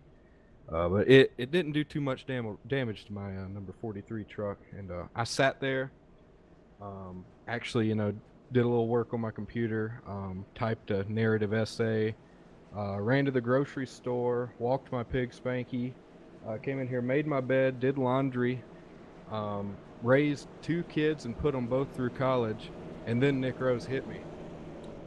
So I don't know what happened. Maybe there was a lot of smoke or something, and he just didn't see me. But there's no fight. There's a lot of fight in me. I almost said there's no fight in me. There's a lot of fight in me. I'll be back. I should have started and parked last week because I left Canada with less points than I started with because of the penalty points. And yeah, but we'll get them. I don't know where we're at next week, but we'll get them. We'll take that number 43 machine, and we'll drive it hard into all those turns, and we'll come out on top of Blazing Pedals, and I will be a winner, and I will be a happy young man, and we'll be sitting better in the points hopefully. But yeah, that was unfortunate, but that's how it goes sometimes. That was just awesome. So 2 things. One, as a fat kid in America, thank you for racing for me, bro. I appreciate it. Each Sunday night here, we love watching all you guys, and you're one of those drivers that have just improved from the seasons that we started with, and it's fun. And you said you have a pig named Spanky. Now I have to ask you, on Cirsa's website, I looked at some of the merch, and they have a shirt there, Racing for Spanky, that's a pig. Does that have any connection to you? Yes, actually. If you use code Spanky on that shirt, you get a discount. So go buy it. I will. Over there right now. The whole family has them, and yeah, Spanky. We're gonna try to win it for Spanky this season. But man, I hate when stuff like tonight happens because I was quick. I'm not usually as quick as Cozy and Preet, but I thought I was up there. Not on the long run, but I could hang with them there for a little bit. But I don't know. We'll see next week. All right, buddy. Well, next week, just so you know, so you can start practicing now after you take your bones and everything back together. I mean, you're like a Dale Earnhardt, man. I know you're going to be there next week. You're going to be in an auto club. And I got a win there. I can't really tell you anything about it because I won under caution, but I was just at the right place at the right time. But hey, it's a win. So we look forward to seeing that number 43 back out there next week at Auto Club. I love you. All right, buddy. Hey, you have a good night, and thanks for the awesome interview. Travis Brown, driver of the number 43, calling it a night here, unfortunately. But on the upside, you get one hell of an interview out of him. So there's that. Speaking of there's that, up front, we've got the 77 Michael Cozy Jr. Cozy has led 31 laps here tonight. On the outside, going to be Taylor the Butcher Benjamin. Benjamin also has led 7 laps here tonight, and that 10 truck will not go away. It's been a perennial up front all race long. And Chris, it looks like I'm going to have a new t-shirt coming soon. I mean, it's going to be a couple weeks there. I'm on a 3-week vacation before I go back to work. And once the money starts rolling in again, I'm definitely buying one of those shirts. These guys know that I will support anything that they do. So I'm going to be having a Racing for Spanky shirt to add to my Sunday night collection. Green flag back out. Michael Cozy with a good restart. Here comes Tyler Dugan. Dugan in the 42 looking to hang in. That puts Taylor Benjamin back down to 3rd. Ashton Slice making his way back up through the field. He's running 4th. Dalton Kilrow in 5th. And the 42 machine of Tyler Dugan, he's coming out of nowhere. He's taking the lead. Yeah, Dugan, I mean, just an outstanding racer. It's good to see him now. He's leading. 10, Taylor Benjamin, man, he got a little loose there, but able to hang on. He's still sitting there in 2nd. He is not giving up in that Dr. Squatch Nautical Sage with number 10. Doing a fabulous job out there. Definitely looked good on my 2010 Chevy Silverado 1500, but right now, man, he is just pouring on. Trying to get back up to Tyler Dugan. It's good to see Tyler Dugan out there in the Tennessee Volunteers number 42. Spencer Pre able to get around the 68 of Slice. And here comes the 55, Michael Strugel. Michael has been up front a lot of the night tonight, too. Watch out for that 55 as this one starts getting closer and closer to the end, Rick. About 74 laps to go.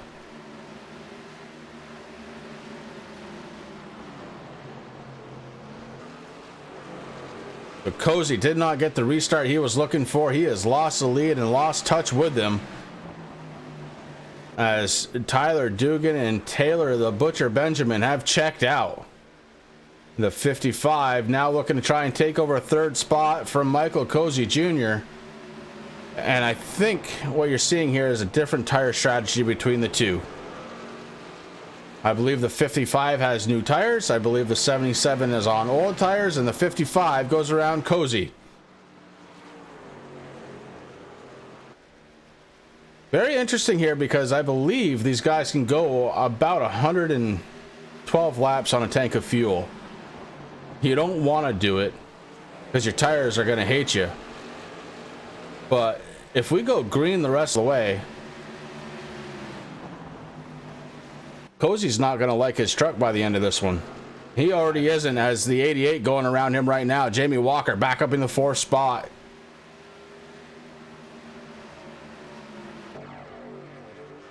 Up front, Tyler Dugan in the 42. Taylor the Butcher Benjamin following closely in 2nd. And they have kind of checked out. 3.6 seconds back to 3rd place runner Michael Strugel. Strugel in the 55 was able to get around Cozy Jr. He brought Jamie Walker in the 88 along with him, and Cozy is falling back quickly. Next guy in line going to be his teammate, the 27, Spencer Preet. Ashton Slice is falling back to 7th. He's got Dalton Kilrow a little ways behind him, a couple of lap down trucks between them. Gary Price in the 02 is picking up 9th spot. Ian Habiak, the first truck, 1 lap down in 10th. So Ian trying to hold on and maybe get a lap back here and finish in the lead lap pack. Habiak has had a pretty good truck all night long. He's been up in the top 10 for most of the night. So look for Habiak to try and get his lap back. Tyler Dugan and Taylor the Butcher Benjamin running 1 and 2, and that gap starting to spread between Dugan and Benjamin.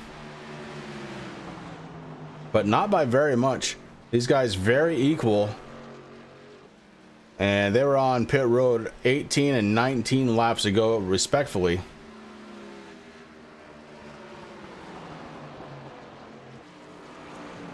Chris, I've been a little quiet. I just want to let Travis Brown know that order number 1705 has been placed. I should have it for next Sunday night, bro. Pictures or it didn't happen. Those will definitely be posted. You don't have to worry about that.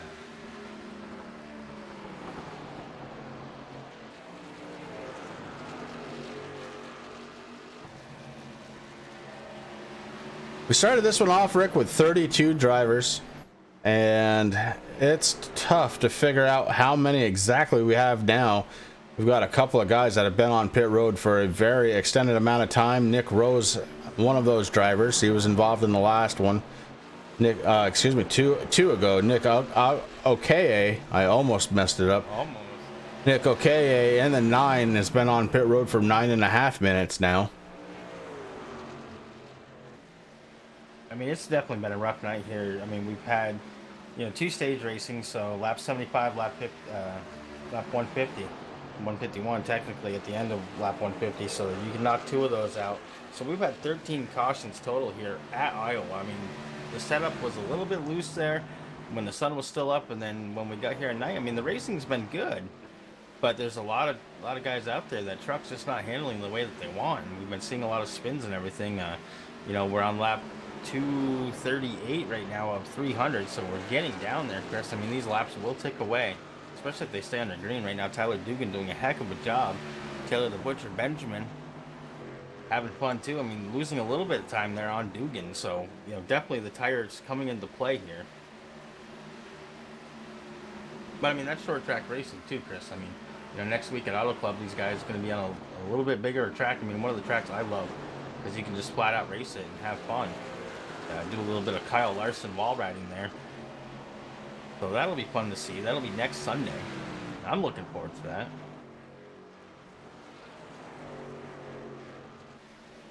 Oh, Mark Arthur's... Now it's not okay. We were told okay. Now it's okay. K-A. Okay. See? Now we're all really going to be screwed, Chris. Well, now it's going to take me another 5 weeks to get it right again. I'm certain if I go back, I have it written OKA. But now I'm going to have to learn AKA.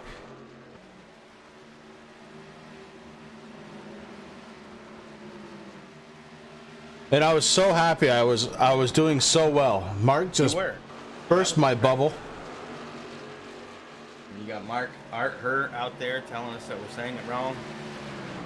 Us northern boys, We got that funny accent everybody tells us.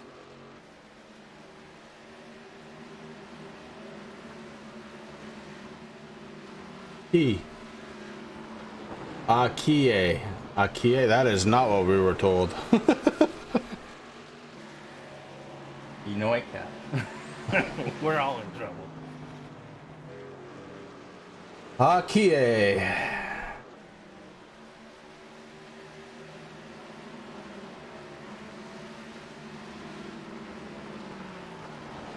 Kinoike. I'm gonna go with that. Kinoike. I kind of like that.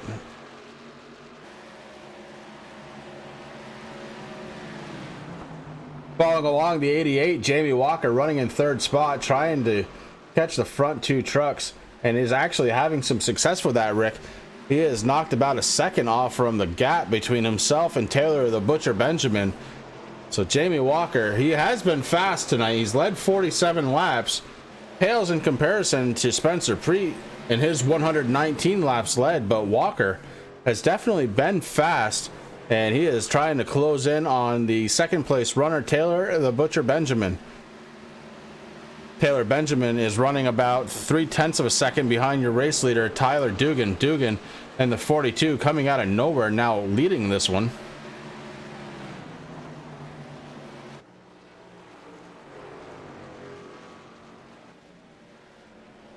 Oh, the 24 in the infield grass. That's Dalton Kilrow.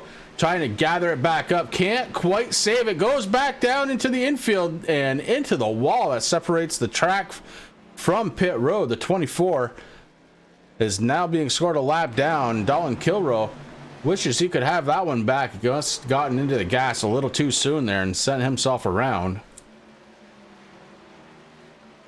Up front, it is Tyler Dugan. Dugan is leading the way and has now for the last 23 laps. Dugan coming out of nowhere to do. Oh, the O2 gets into the race. Oh no! Taylor Benjamin gets the O2, and Benjamin pops a motor. No way! Under caution.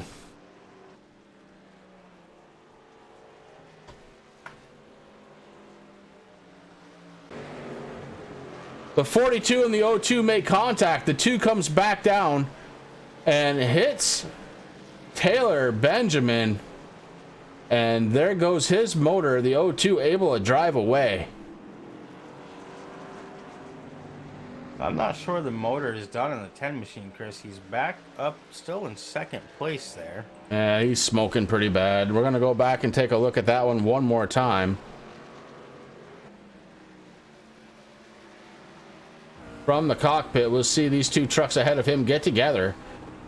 The O2 and your race leader, Tyler Dugan, in the 42. And the O2 off the wall and into Taylor, the Butcher Benjamin's car.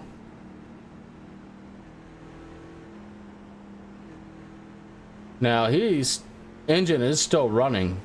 On my screen, it was showing some pretty severe smoke. We'll fast forward. Oh yeah. Smoking heavy on pit road is the 10 truck of Taylor the Butcher Benjamin.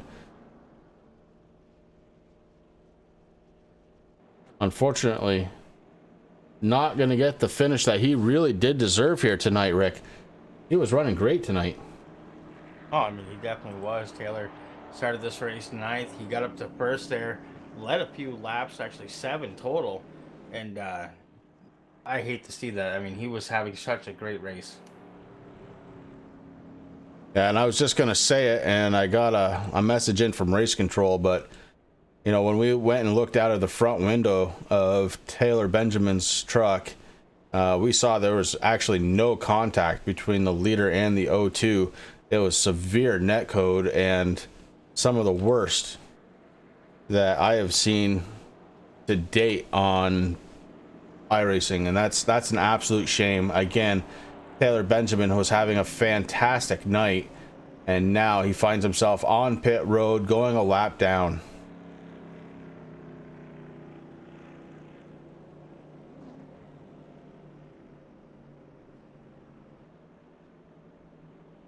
So the field gonna reset. Ian Habiak going to be slated to get his lap back. And that'll put 8 drivers on the lead lap.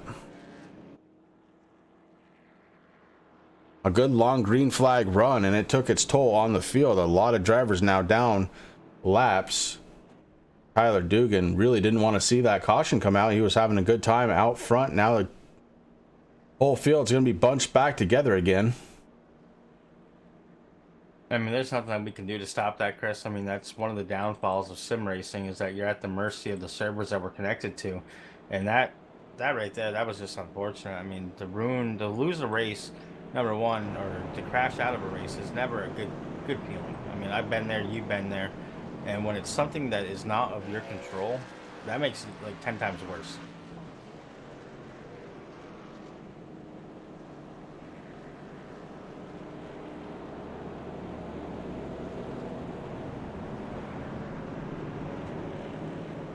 But look who's back in second place right now, Chris.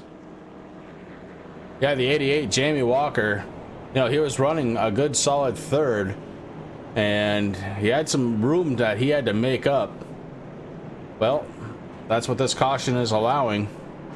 It should also allow for the 16 truck to come around the pace car, get his lap back.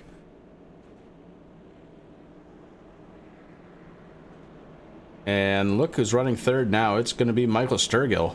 And Michael in the 55 has had a very solid night all night long. Michael Cozy Jr. going to be 4th. Spencer Preet going to be 5th. Ashton Slice going to make up the 6th spot, with Dalton Kilrow running 7th.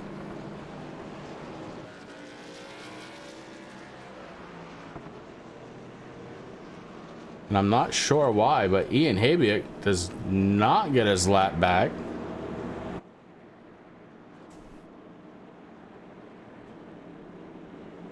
So Ian's still going to be showing as the first truck, 1 lap down. Gary Price in the 02, 1 lap down, right behind him in 9th position. Kyle Gilbert 2 laps down in 10th. Tyler Dugan going to be trying to get the best restart of his life, trying to win here at Iowa. The TRJkarting.com Blazing Pedals Truck Series coming to a close here. And Tyler Dugan hits that loud pedal. Green flag is out. Dugan looks to hold on to first. Here comes Jamie Walker. He's got to try and move down. Michael Sturgill is still there. The 55 trying to get by the 18. Here comes the 27 way on the inside. The 77 goes down. Michael Cozy goes around and the race stays green. Now it comes back to yellow. And that was a huge hit from the 77. We're going way back now, all the way back to the restart of this one. We're going to watch the 77.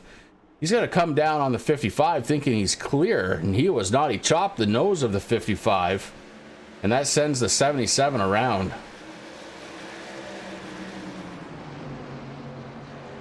Last season's champion, Michael Cozy Jr. definitely, I mean, he just can't catch a break, it seems. I mean, I know that we're only on race number 5 of the season, Chris, and it is a long season. Like I said, you know, we're going into October with these guys, and it's going to be an amazing season, man. I mean, I can't wait.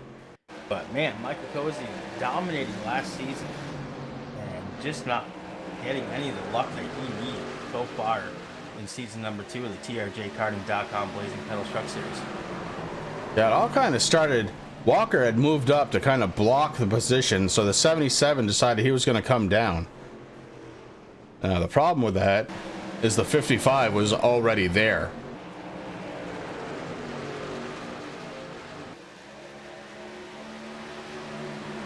'55 did a good job. He held his line. It's up to the passing driver to make sure they're clear, and the 77 needed another 2 inches. Just wasn't there on track. Heavy damage now to the 77. And the 1 car facing the wrong way on track. We didn't see what happened to him. I guess we'll go back and figure that out. Yeah, it looks like there's actually a couple different incidents there that happened. This one here under caution. Yeah. Looks like we got into the 1. 3 gets into the 1, the 76. Marshall Newton gets into the back of the 3 and the 1. Backs it down off the track. The 3 decides he's going to bring it down pit road. Ty Morosco heads back out on the track. So a couple of things going on there during that caution. Morosco now going to be bringing it down. And that was actually the thing that brought out the caution, because they were out on track, and I was wondering why the caution flew there. The 77 was off track. That should not have brought out the caution, and it wouldn't have, except for the 1 and the 3 getting together. And yeah, actually, I'm looking over now, getting confirmation from race control that it was the incident between the 1 and the 3 that brought out that caution flag. So we're going to reset once again. Tyler Dugan still going to be your race leader. He's got Jamie Walker in the 88. Going to be restarting alongside of him. Spencer Preet maintaining 3rd spot. Ashton Slice going to be in 4th. Michael Strugel going to be in 5th spot in his 55. Dalton Kilrow going to be 6th spot in his 24. Ian Habiak now on the lead lap in his 16, running in 7th spot. Cozy is down on pit road. He's scored in 8th spot. I think Michael Cozy may have a set of tires still to go on that 77. If that's the case, boy, that could be bad news for this very small group of lead lap cars. And I was just going to say that. I mean, I really feel bad for Tyler Dugan right now, Chris. I mean, when you're leading a race, okay, you're looking in your rearview mirror going, okay, boys, you guys do whatever you got to do. I just got to make sure that I'm in the right place at the right time. And then you get a caution. And then now you got to have that whole anxiety and that pressure once again. You know that you got to restart. And he's got some pretty heavy movers there sitting behind him. You got Jamie Walker going to be next to him, Spencer Preet, Ashton Slice, Mike Sturgill, Dalton Kilrow. You know, Ian Habiak, he got his lap back. He's sitting in 7th right now. And you got to do it all over again. Now you got to make sure that you hit your marks. You catch the green flag just at the right time. You start going through. You're flipping through your gears, doing what you have to do. And that's just a lot of pressure. Unlike where, you know, some of these guys who get up into the front, they start pulling away, and that stress level kind of goes down a little bit. You know, you can kind of just enjoy the race, hitting your marks, doing what you have to do. But, man, I've been there before. It ain't fun. Looking down through the scoring right now, and Rick, you're not going to believe this. Terry Foster, who was involved in a very early on caution, spent a lot of time on pit road, decided he was going to bring his 86 back out on track and get everything he could. Boy, has that paid off. He is running in 17th position right now. And he deserves a good night, Chris. I mean, Terry Foster does so much for this league and for us here on Turn 3 Racing Network. I mean, last season he was typing up these beautiful, you know, track packs and all this stuff, and then now he's doing the grid walk, and it's good to see that 86 back out there. Back under the green flag, Tyler Dugan with a great restart. Jamie Walker trying to hold on a second and does. Spencer Preet falls in line into third. Preet maybe looking to the outside to try and get around the 88. He does, and here comes the 68. Ashton Slice trying to make his way up in the third spot. Jamie Walker not happy with the way his truck is running right now. Preet going for the lead. Spencer Preet side by side takes over the lead now. And here comes Ashton Slice in the 68 trying to take over second and does. So just like that, Tyler Dugan loses 2 spots back to third, and we've got a new race leader, Spencer Preet, up front again. Preet's just been kind of like hanging out there, Chris. I mean, he's only got 12 laps on that tire, on those tires. And it shows right now. I mean, he's doing a good job, and he was just waiting for that one moment to make that move, and he made it perfectly. Cautions really may have messed up Tyler Dugan, as he had a good lead during the green flag. 2 cautions later, he has lost the lead, running in third spot. And already 2 seconds behind your race leader, Spencer Preet. Both Spencer and Ashton Slice there, 13 laps in this with those tires there. Tyler Dugan, 47, so huge difference right now.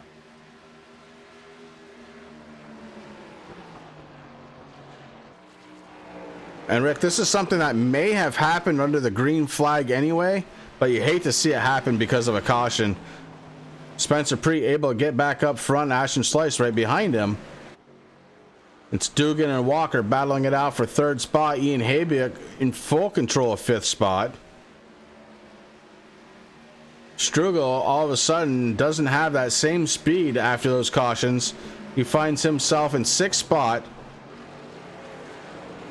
with a fresh tired up number 77 starting to come up to his back bumper. The 38 gets out of the way. Hunter King way down low to let the 77 by. Here comes Cozy looking to the inside of the 55. Couldn't make it happen by the start finish line. We'll have to look again going into turn 1. Can't quite get there. Now down to the inside. The 77 on those new tires making it look easy, Rick. Yeah, I mean, that's the thing. I mean, tires have been huge here all night, Chris. I mean, we've been watching it lap after lap. And when you get that fresh set, I mean, it's not going to take long for Cozy to work his way up through the field. He's sitting in 6th right now. Looking at Jamie Walker is his next victim on the track right now. He's got a little bit of work to do before he gets up to Walker, but I don't expect it to be too much. Jamie Walker, he's on 60 lap old tires right now, Chris. This just in from Race Control. The light bill has only been paid for about another 20 minutes, and this place will go dark. So just add a little bit more pressure to the drivers, Chris. I mean, cautions, one, they give a driver a chance to take a deep breath, maybe loosen up their shoulders a little bit, you know, readjust themselves in their sim cockpit, get a drink, do whatever you got to do. But it also brings frustration. It cools down the tires, so your truck's, not going to handle. You got to worry about not spinning the tires on a restart. And there's just so much things. Now this is something else that these guys got to think about. Listen, okay, we got only about 20 minutes left to go. We got to race smart. We got to keep this thing under green. We're at lap 269 of 300, so it can definitely be done. But man, it's like a pressure cooker out there in those trucks right now.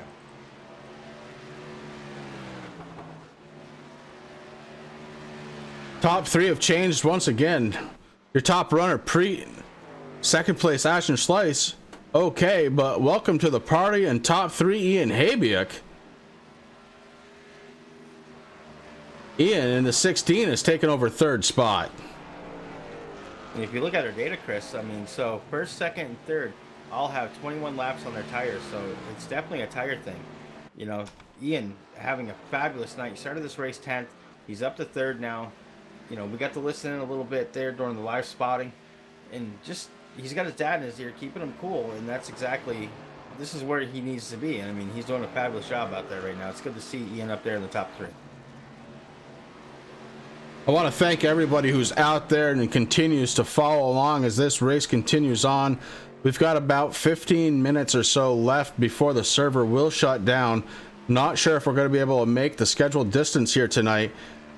From Race Control, the quality of racing is something that he is very apologetic for tonight, and not that he has a lot of control over it because he's not out on track, but Mark Arthur not feeling the best about tonight, didn't even want to come up into the booth. He's very frustrated and embarrassed about the way his league has been driven tonight, and I'm sure that we're going to see the results of that come next Sunday night. For me, Rick, I don't have to work tomorrow. I'm having fun. It's 11:30 on the East Coast. If I had to work tomorrow, it'd be a different story. I don't. You don't either. He kind of caught us at a good time right now. A little transition period for me and a nice long vacation for you. But Mark Arthur, you know, he's being apologetic, and honestly, Mark, it's not you. You're not the one out there causing the cautions. So, unfortunately, I can say we've been there. Rick and I have both been there before, and you know, it is what it is. You know, it has to be done before next week to try and straighten out the line. Otherwise, it's been a pretty decent race when we've had these green stretches, which we're in the middle of one again. Unfortunately, it took, you know, 2/3 of the race to kind of get there. But I definitely understand the frustration, the embarrassment, and we can move forward from tonight. Iowa is not the easiest track in the world, and the setup that was brought here at the beginning probably had a little bit to do with it. But these guys driving very hard, trying to get themselves in the chase. And you know, Rick, I understand that too. You've got 16 weeks to make it into the chase. And then the rest of the season, you're in chase mode. These guys have absolutely slayed it all season long. And they've been driving with everything they have. And sometimes that'll bite you right in the ass. Oh, you're absolutely right, Chris. And, you know, not to drag it on, but, you know, you hit the nail on the head. You know, Mark, don't feel bad. I mean, you guys put on outstanding racing every Sunday night. You're bound to have a bad race. Iowa is not an easy track. It's not one that, you know, these trucks are just going to fly by. These drivers are doing what they have to do. And it is hard, Chris, like you said. I mean, everyone's racing for a chase spot. You know, they want to be there at the end. And one way to do that is not only worry about points, but locking yourself in with a win. So these guys are going to race for a win. And, you know, you got Spencer Pre out there. You know, he's feeling pretty good right now. He's kind of pulled away there from Ashley Slice about almost 3.5 seconds now. He's going to be the first two-time winner, so that's knocking off another driver from having a chance to win here. Now, obviously, you know, I don't expect Spencer to slow down and let, you know, Ashley Slice take it over, or Ian. You know, I mean, these guys are out here, they're racing for wins, and that's what they do. And, you know, it's bound to happen. You're going to have bad races throughout a season, especially when you have a long season. And, I mean, like you said, Chris, we've been there before, and we know what you're feeling, Mark, but don't worry about it, buddy. I'm having a good time, even if I had to work tomorrow. I mean, that's why I have Gamer Sup. I'm a huge supporter of Gamer Sups, and, you know, coffee and Gamer Sups tomorrow. That's all I'm going to need. I'll get my lawn mowed and maybe the garage cleaned out and run 45 miles or something. I don't know, but I'm having a good time here. I love being here with you guys, Mark, with the Blazing Pedals, TRJ Karting, and we're just having a good time. 20 laps to go for that man right there. Make it 19 as he crossed the start-finish line. The 27 of Spencer Pre trying to notch his name on the first time this season somebody's won more than one race. Very early in the season, Spencer Pre looking to try and win his second race of it. And right now, Chris, we have 18 laps left to go. We have about 13 minutes left in the racing server. I mean, that's the other thing. I mean, we could definitely do it. These guys are doing a good job. It's going to be tight. If we stay under green, I think we'll make it. If we have another caution, that may be the end of it. And one thing we might have to do, and Chris and I will definitely take care of that next week, though, if we do run out of time, I mean, we can kind of go black, and we can still do driver interviews, or we could just wait and do it next week in Auto Club. If the lights go out, we will finish this race with the drivers in the top 3 as they run. Right now, it looks like they're going to make it. It's going to be tight. The server may actually shut down, Rick, while we're doing interviews. Sorry to hear that, Terry. That is unfortunate, man. But hey, you gave it your all.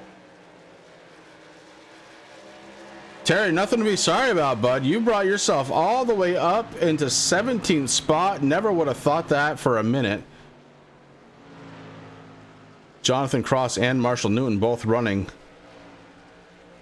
And so you may get passed by a couple. You may end up 19th by my scoring. And now you have a chance to grab an ice cold PBR, bro. I mean, Bud Light. I mean, Foster's. One of those.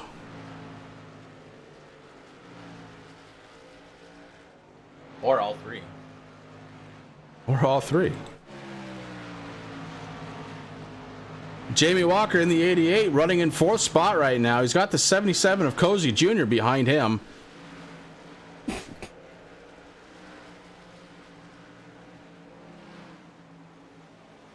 That is actually a battle for position. Walker holds on to 4th. Cozy running in the top 5, 5th spot.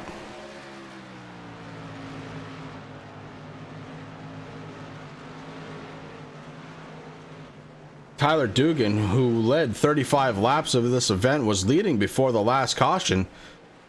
Wasn't able to hold on and slipped back to 6th spot. Terry Foster says, yeah, he's going to run all 3, Rick. I don't blame you one bit, buddy. After tonight. Poor Tim. Listen, Tim, Ian, I don't want to jinx him, but I'm proud. I'm happy right now, buddy. Hopefully you are too.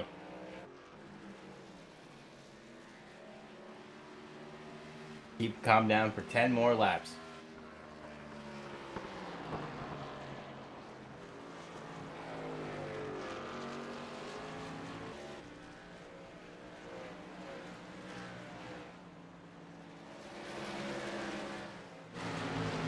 Probably the guy that really was affected the most that I think I've ever seen due to netcode. The man right there, the number 10, Taylor the Butcher Benjamin, had a solid top 3 truck tonight.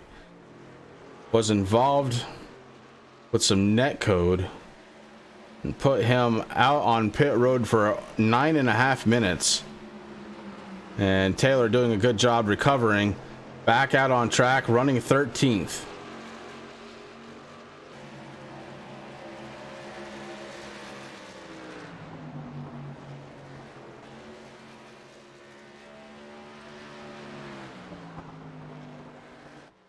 Ooh, word is in chat. Do you think that's going to be a problem, Tim? Trying to catch the draft of Ashton could definitely be done.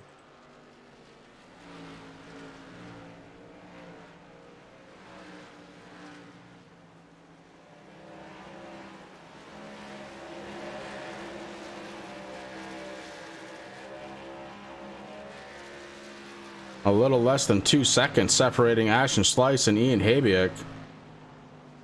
The draft here not very strong. Ian's going to have to make up some more time with just his motor in order to try and find the slipstream of Ashton Slice.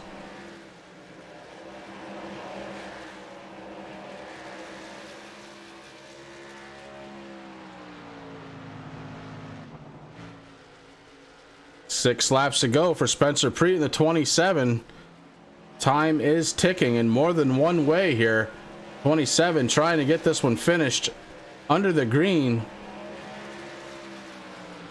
Oh, okay, that's what caused you guys to go 2 laps down. Okay, now I got you. So Ian, good on fuel.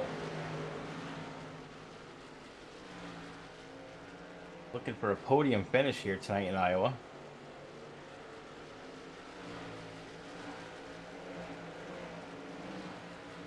And a little cool story with his paint scheme, Chris. That is actually a paint scheme that is on one of his carts.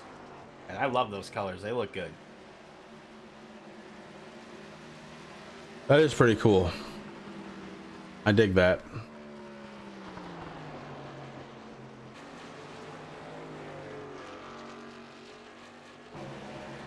From race control, 6 minutes before the screen goes black. We're going to have enough time to get this one finished up. Normally, I would finish this one by showing each car as we're talking to them tonight. I'm going to have to do it a little bit different. Server will go black during the time we're talking to these drivers.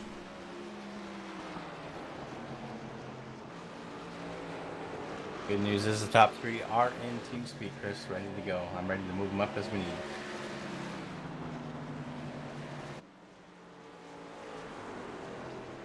We're going to try and get to the driver interviews just as quickly as possible. Mark, I know you're listening with 1 lap to go. See if these guys would get right on the line. I know Spencer's going to want to burn the house down. Very important we get them on the line.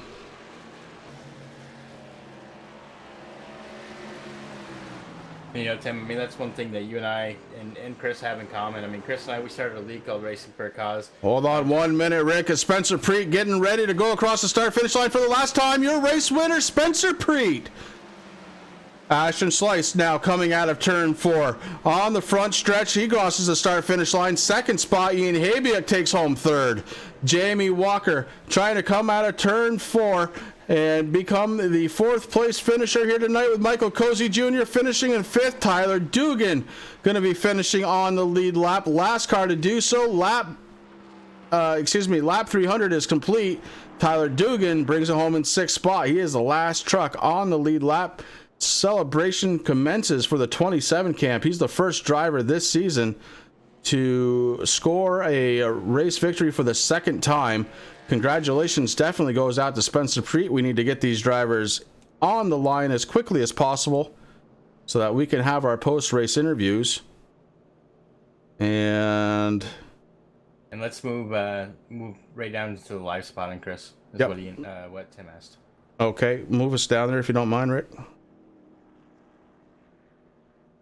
All right. So, doing things a little bit different here tonight. Tim Habiak, this is Chris and Rick up in the booth. Do you have a copy? Yeah, I got you. Oh no, I want Tim first for a reason. I do. All right. Yell it. Tim. Yes, sir.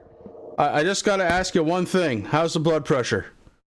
It peaked right about lap 186. That killed me. So we pitted at 150 and took our tires. We ran the first stint on tires 150 laps, and somehow either I didn't click it or I forgot to click the fuel, and 186 we ran out of fuel, and that put us 2 laps down. So that killed us. But we had that last caution put us back in the lead lap, so we had about 40 laps of green to try to get back up to the front. Unbelievable. All right, Ian, your turn, bud. Yeah, here you go again. Hey, how y'all doing? Well, we're going to wait till the mic transfer happens. There we go. Ian Habiak, you brought the 16 truck, the TRJkarting.com Toyota Tundra home in 3rd place tonight, and that's exactly what your season needed, a nice, solid top 3 finish for you. Why don't you take me through your race?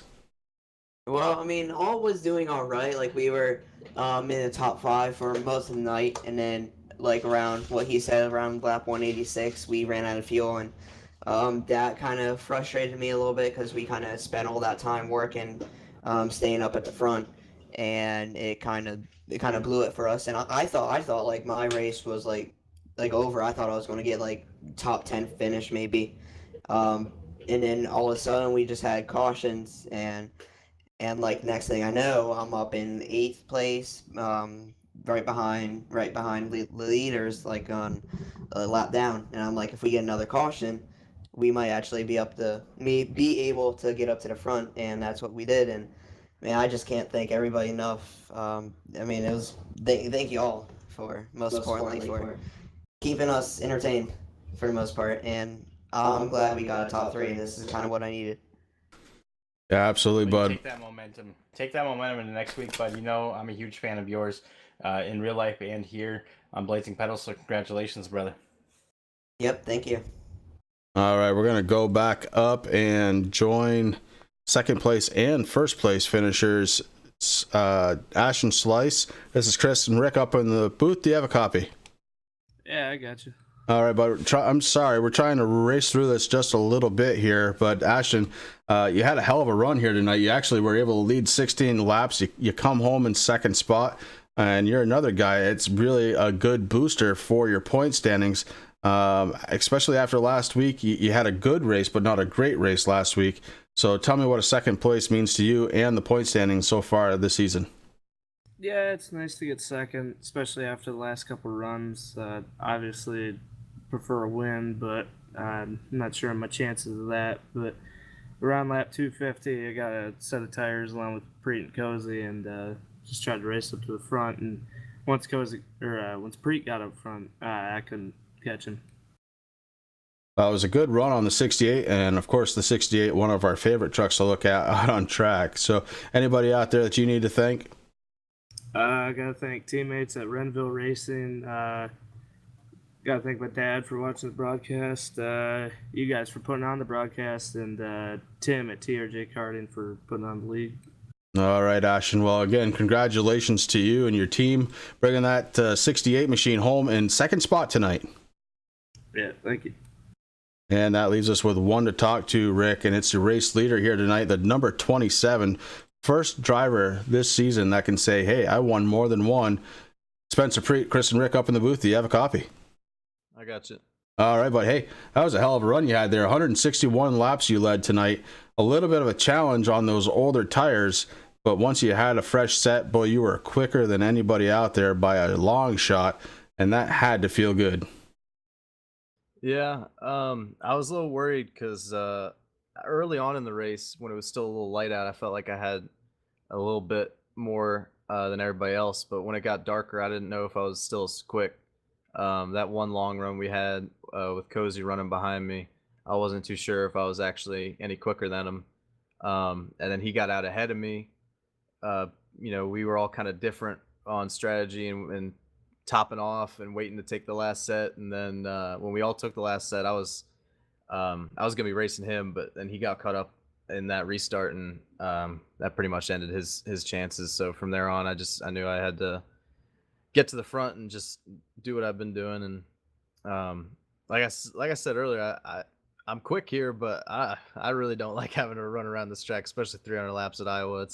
It's not fun. It's so hard to pass. It's so hard to put the truck where you want it to go. But it was working tonight, I guess.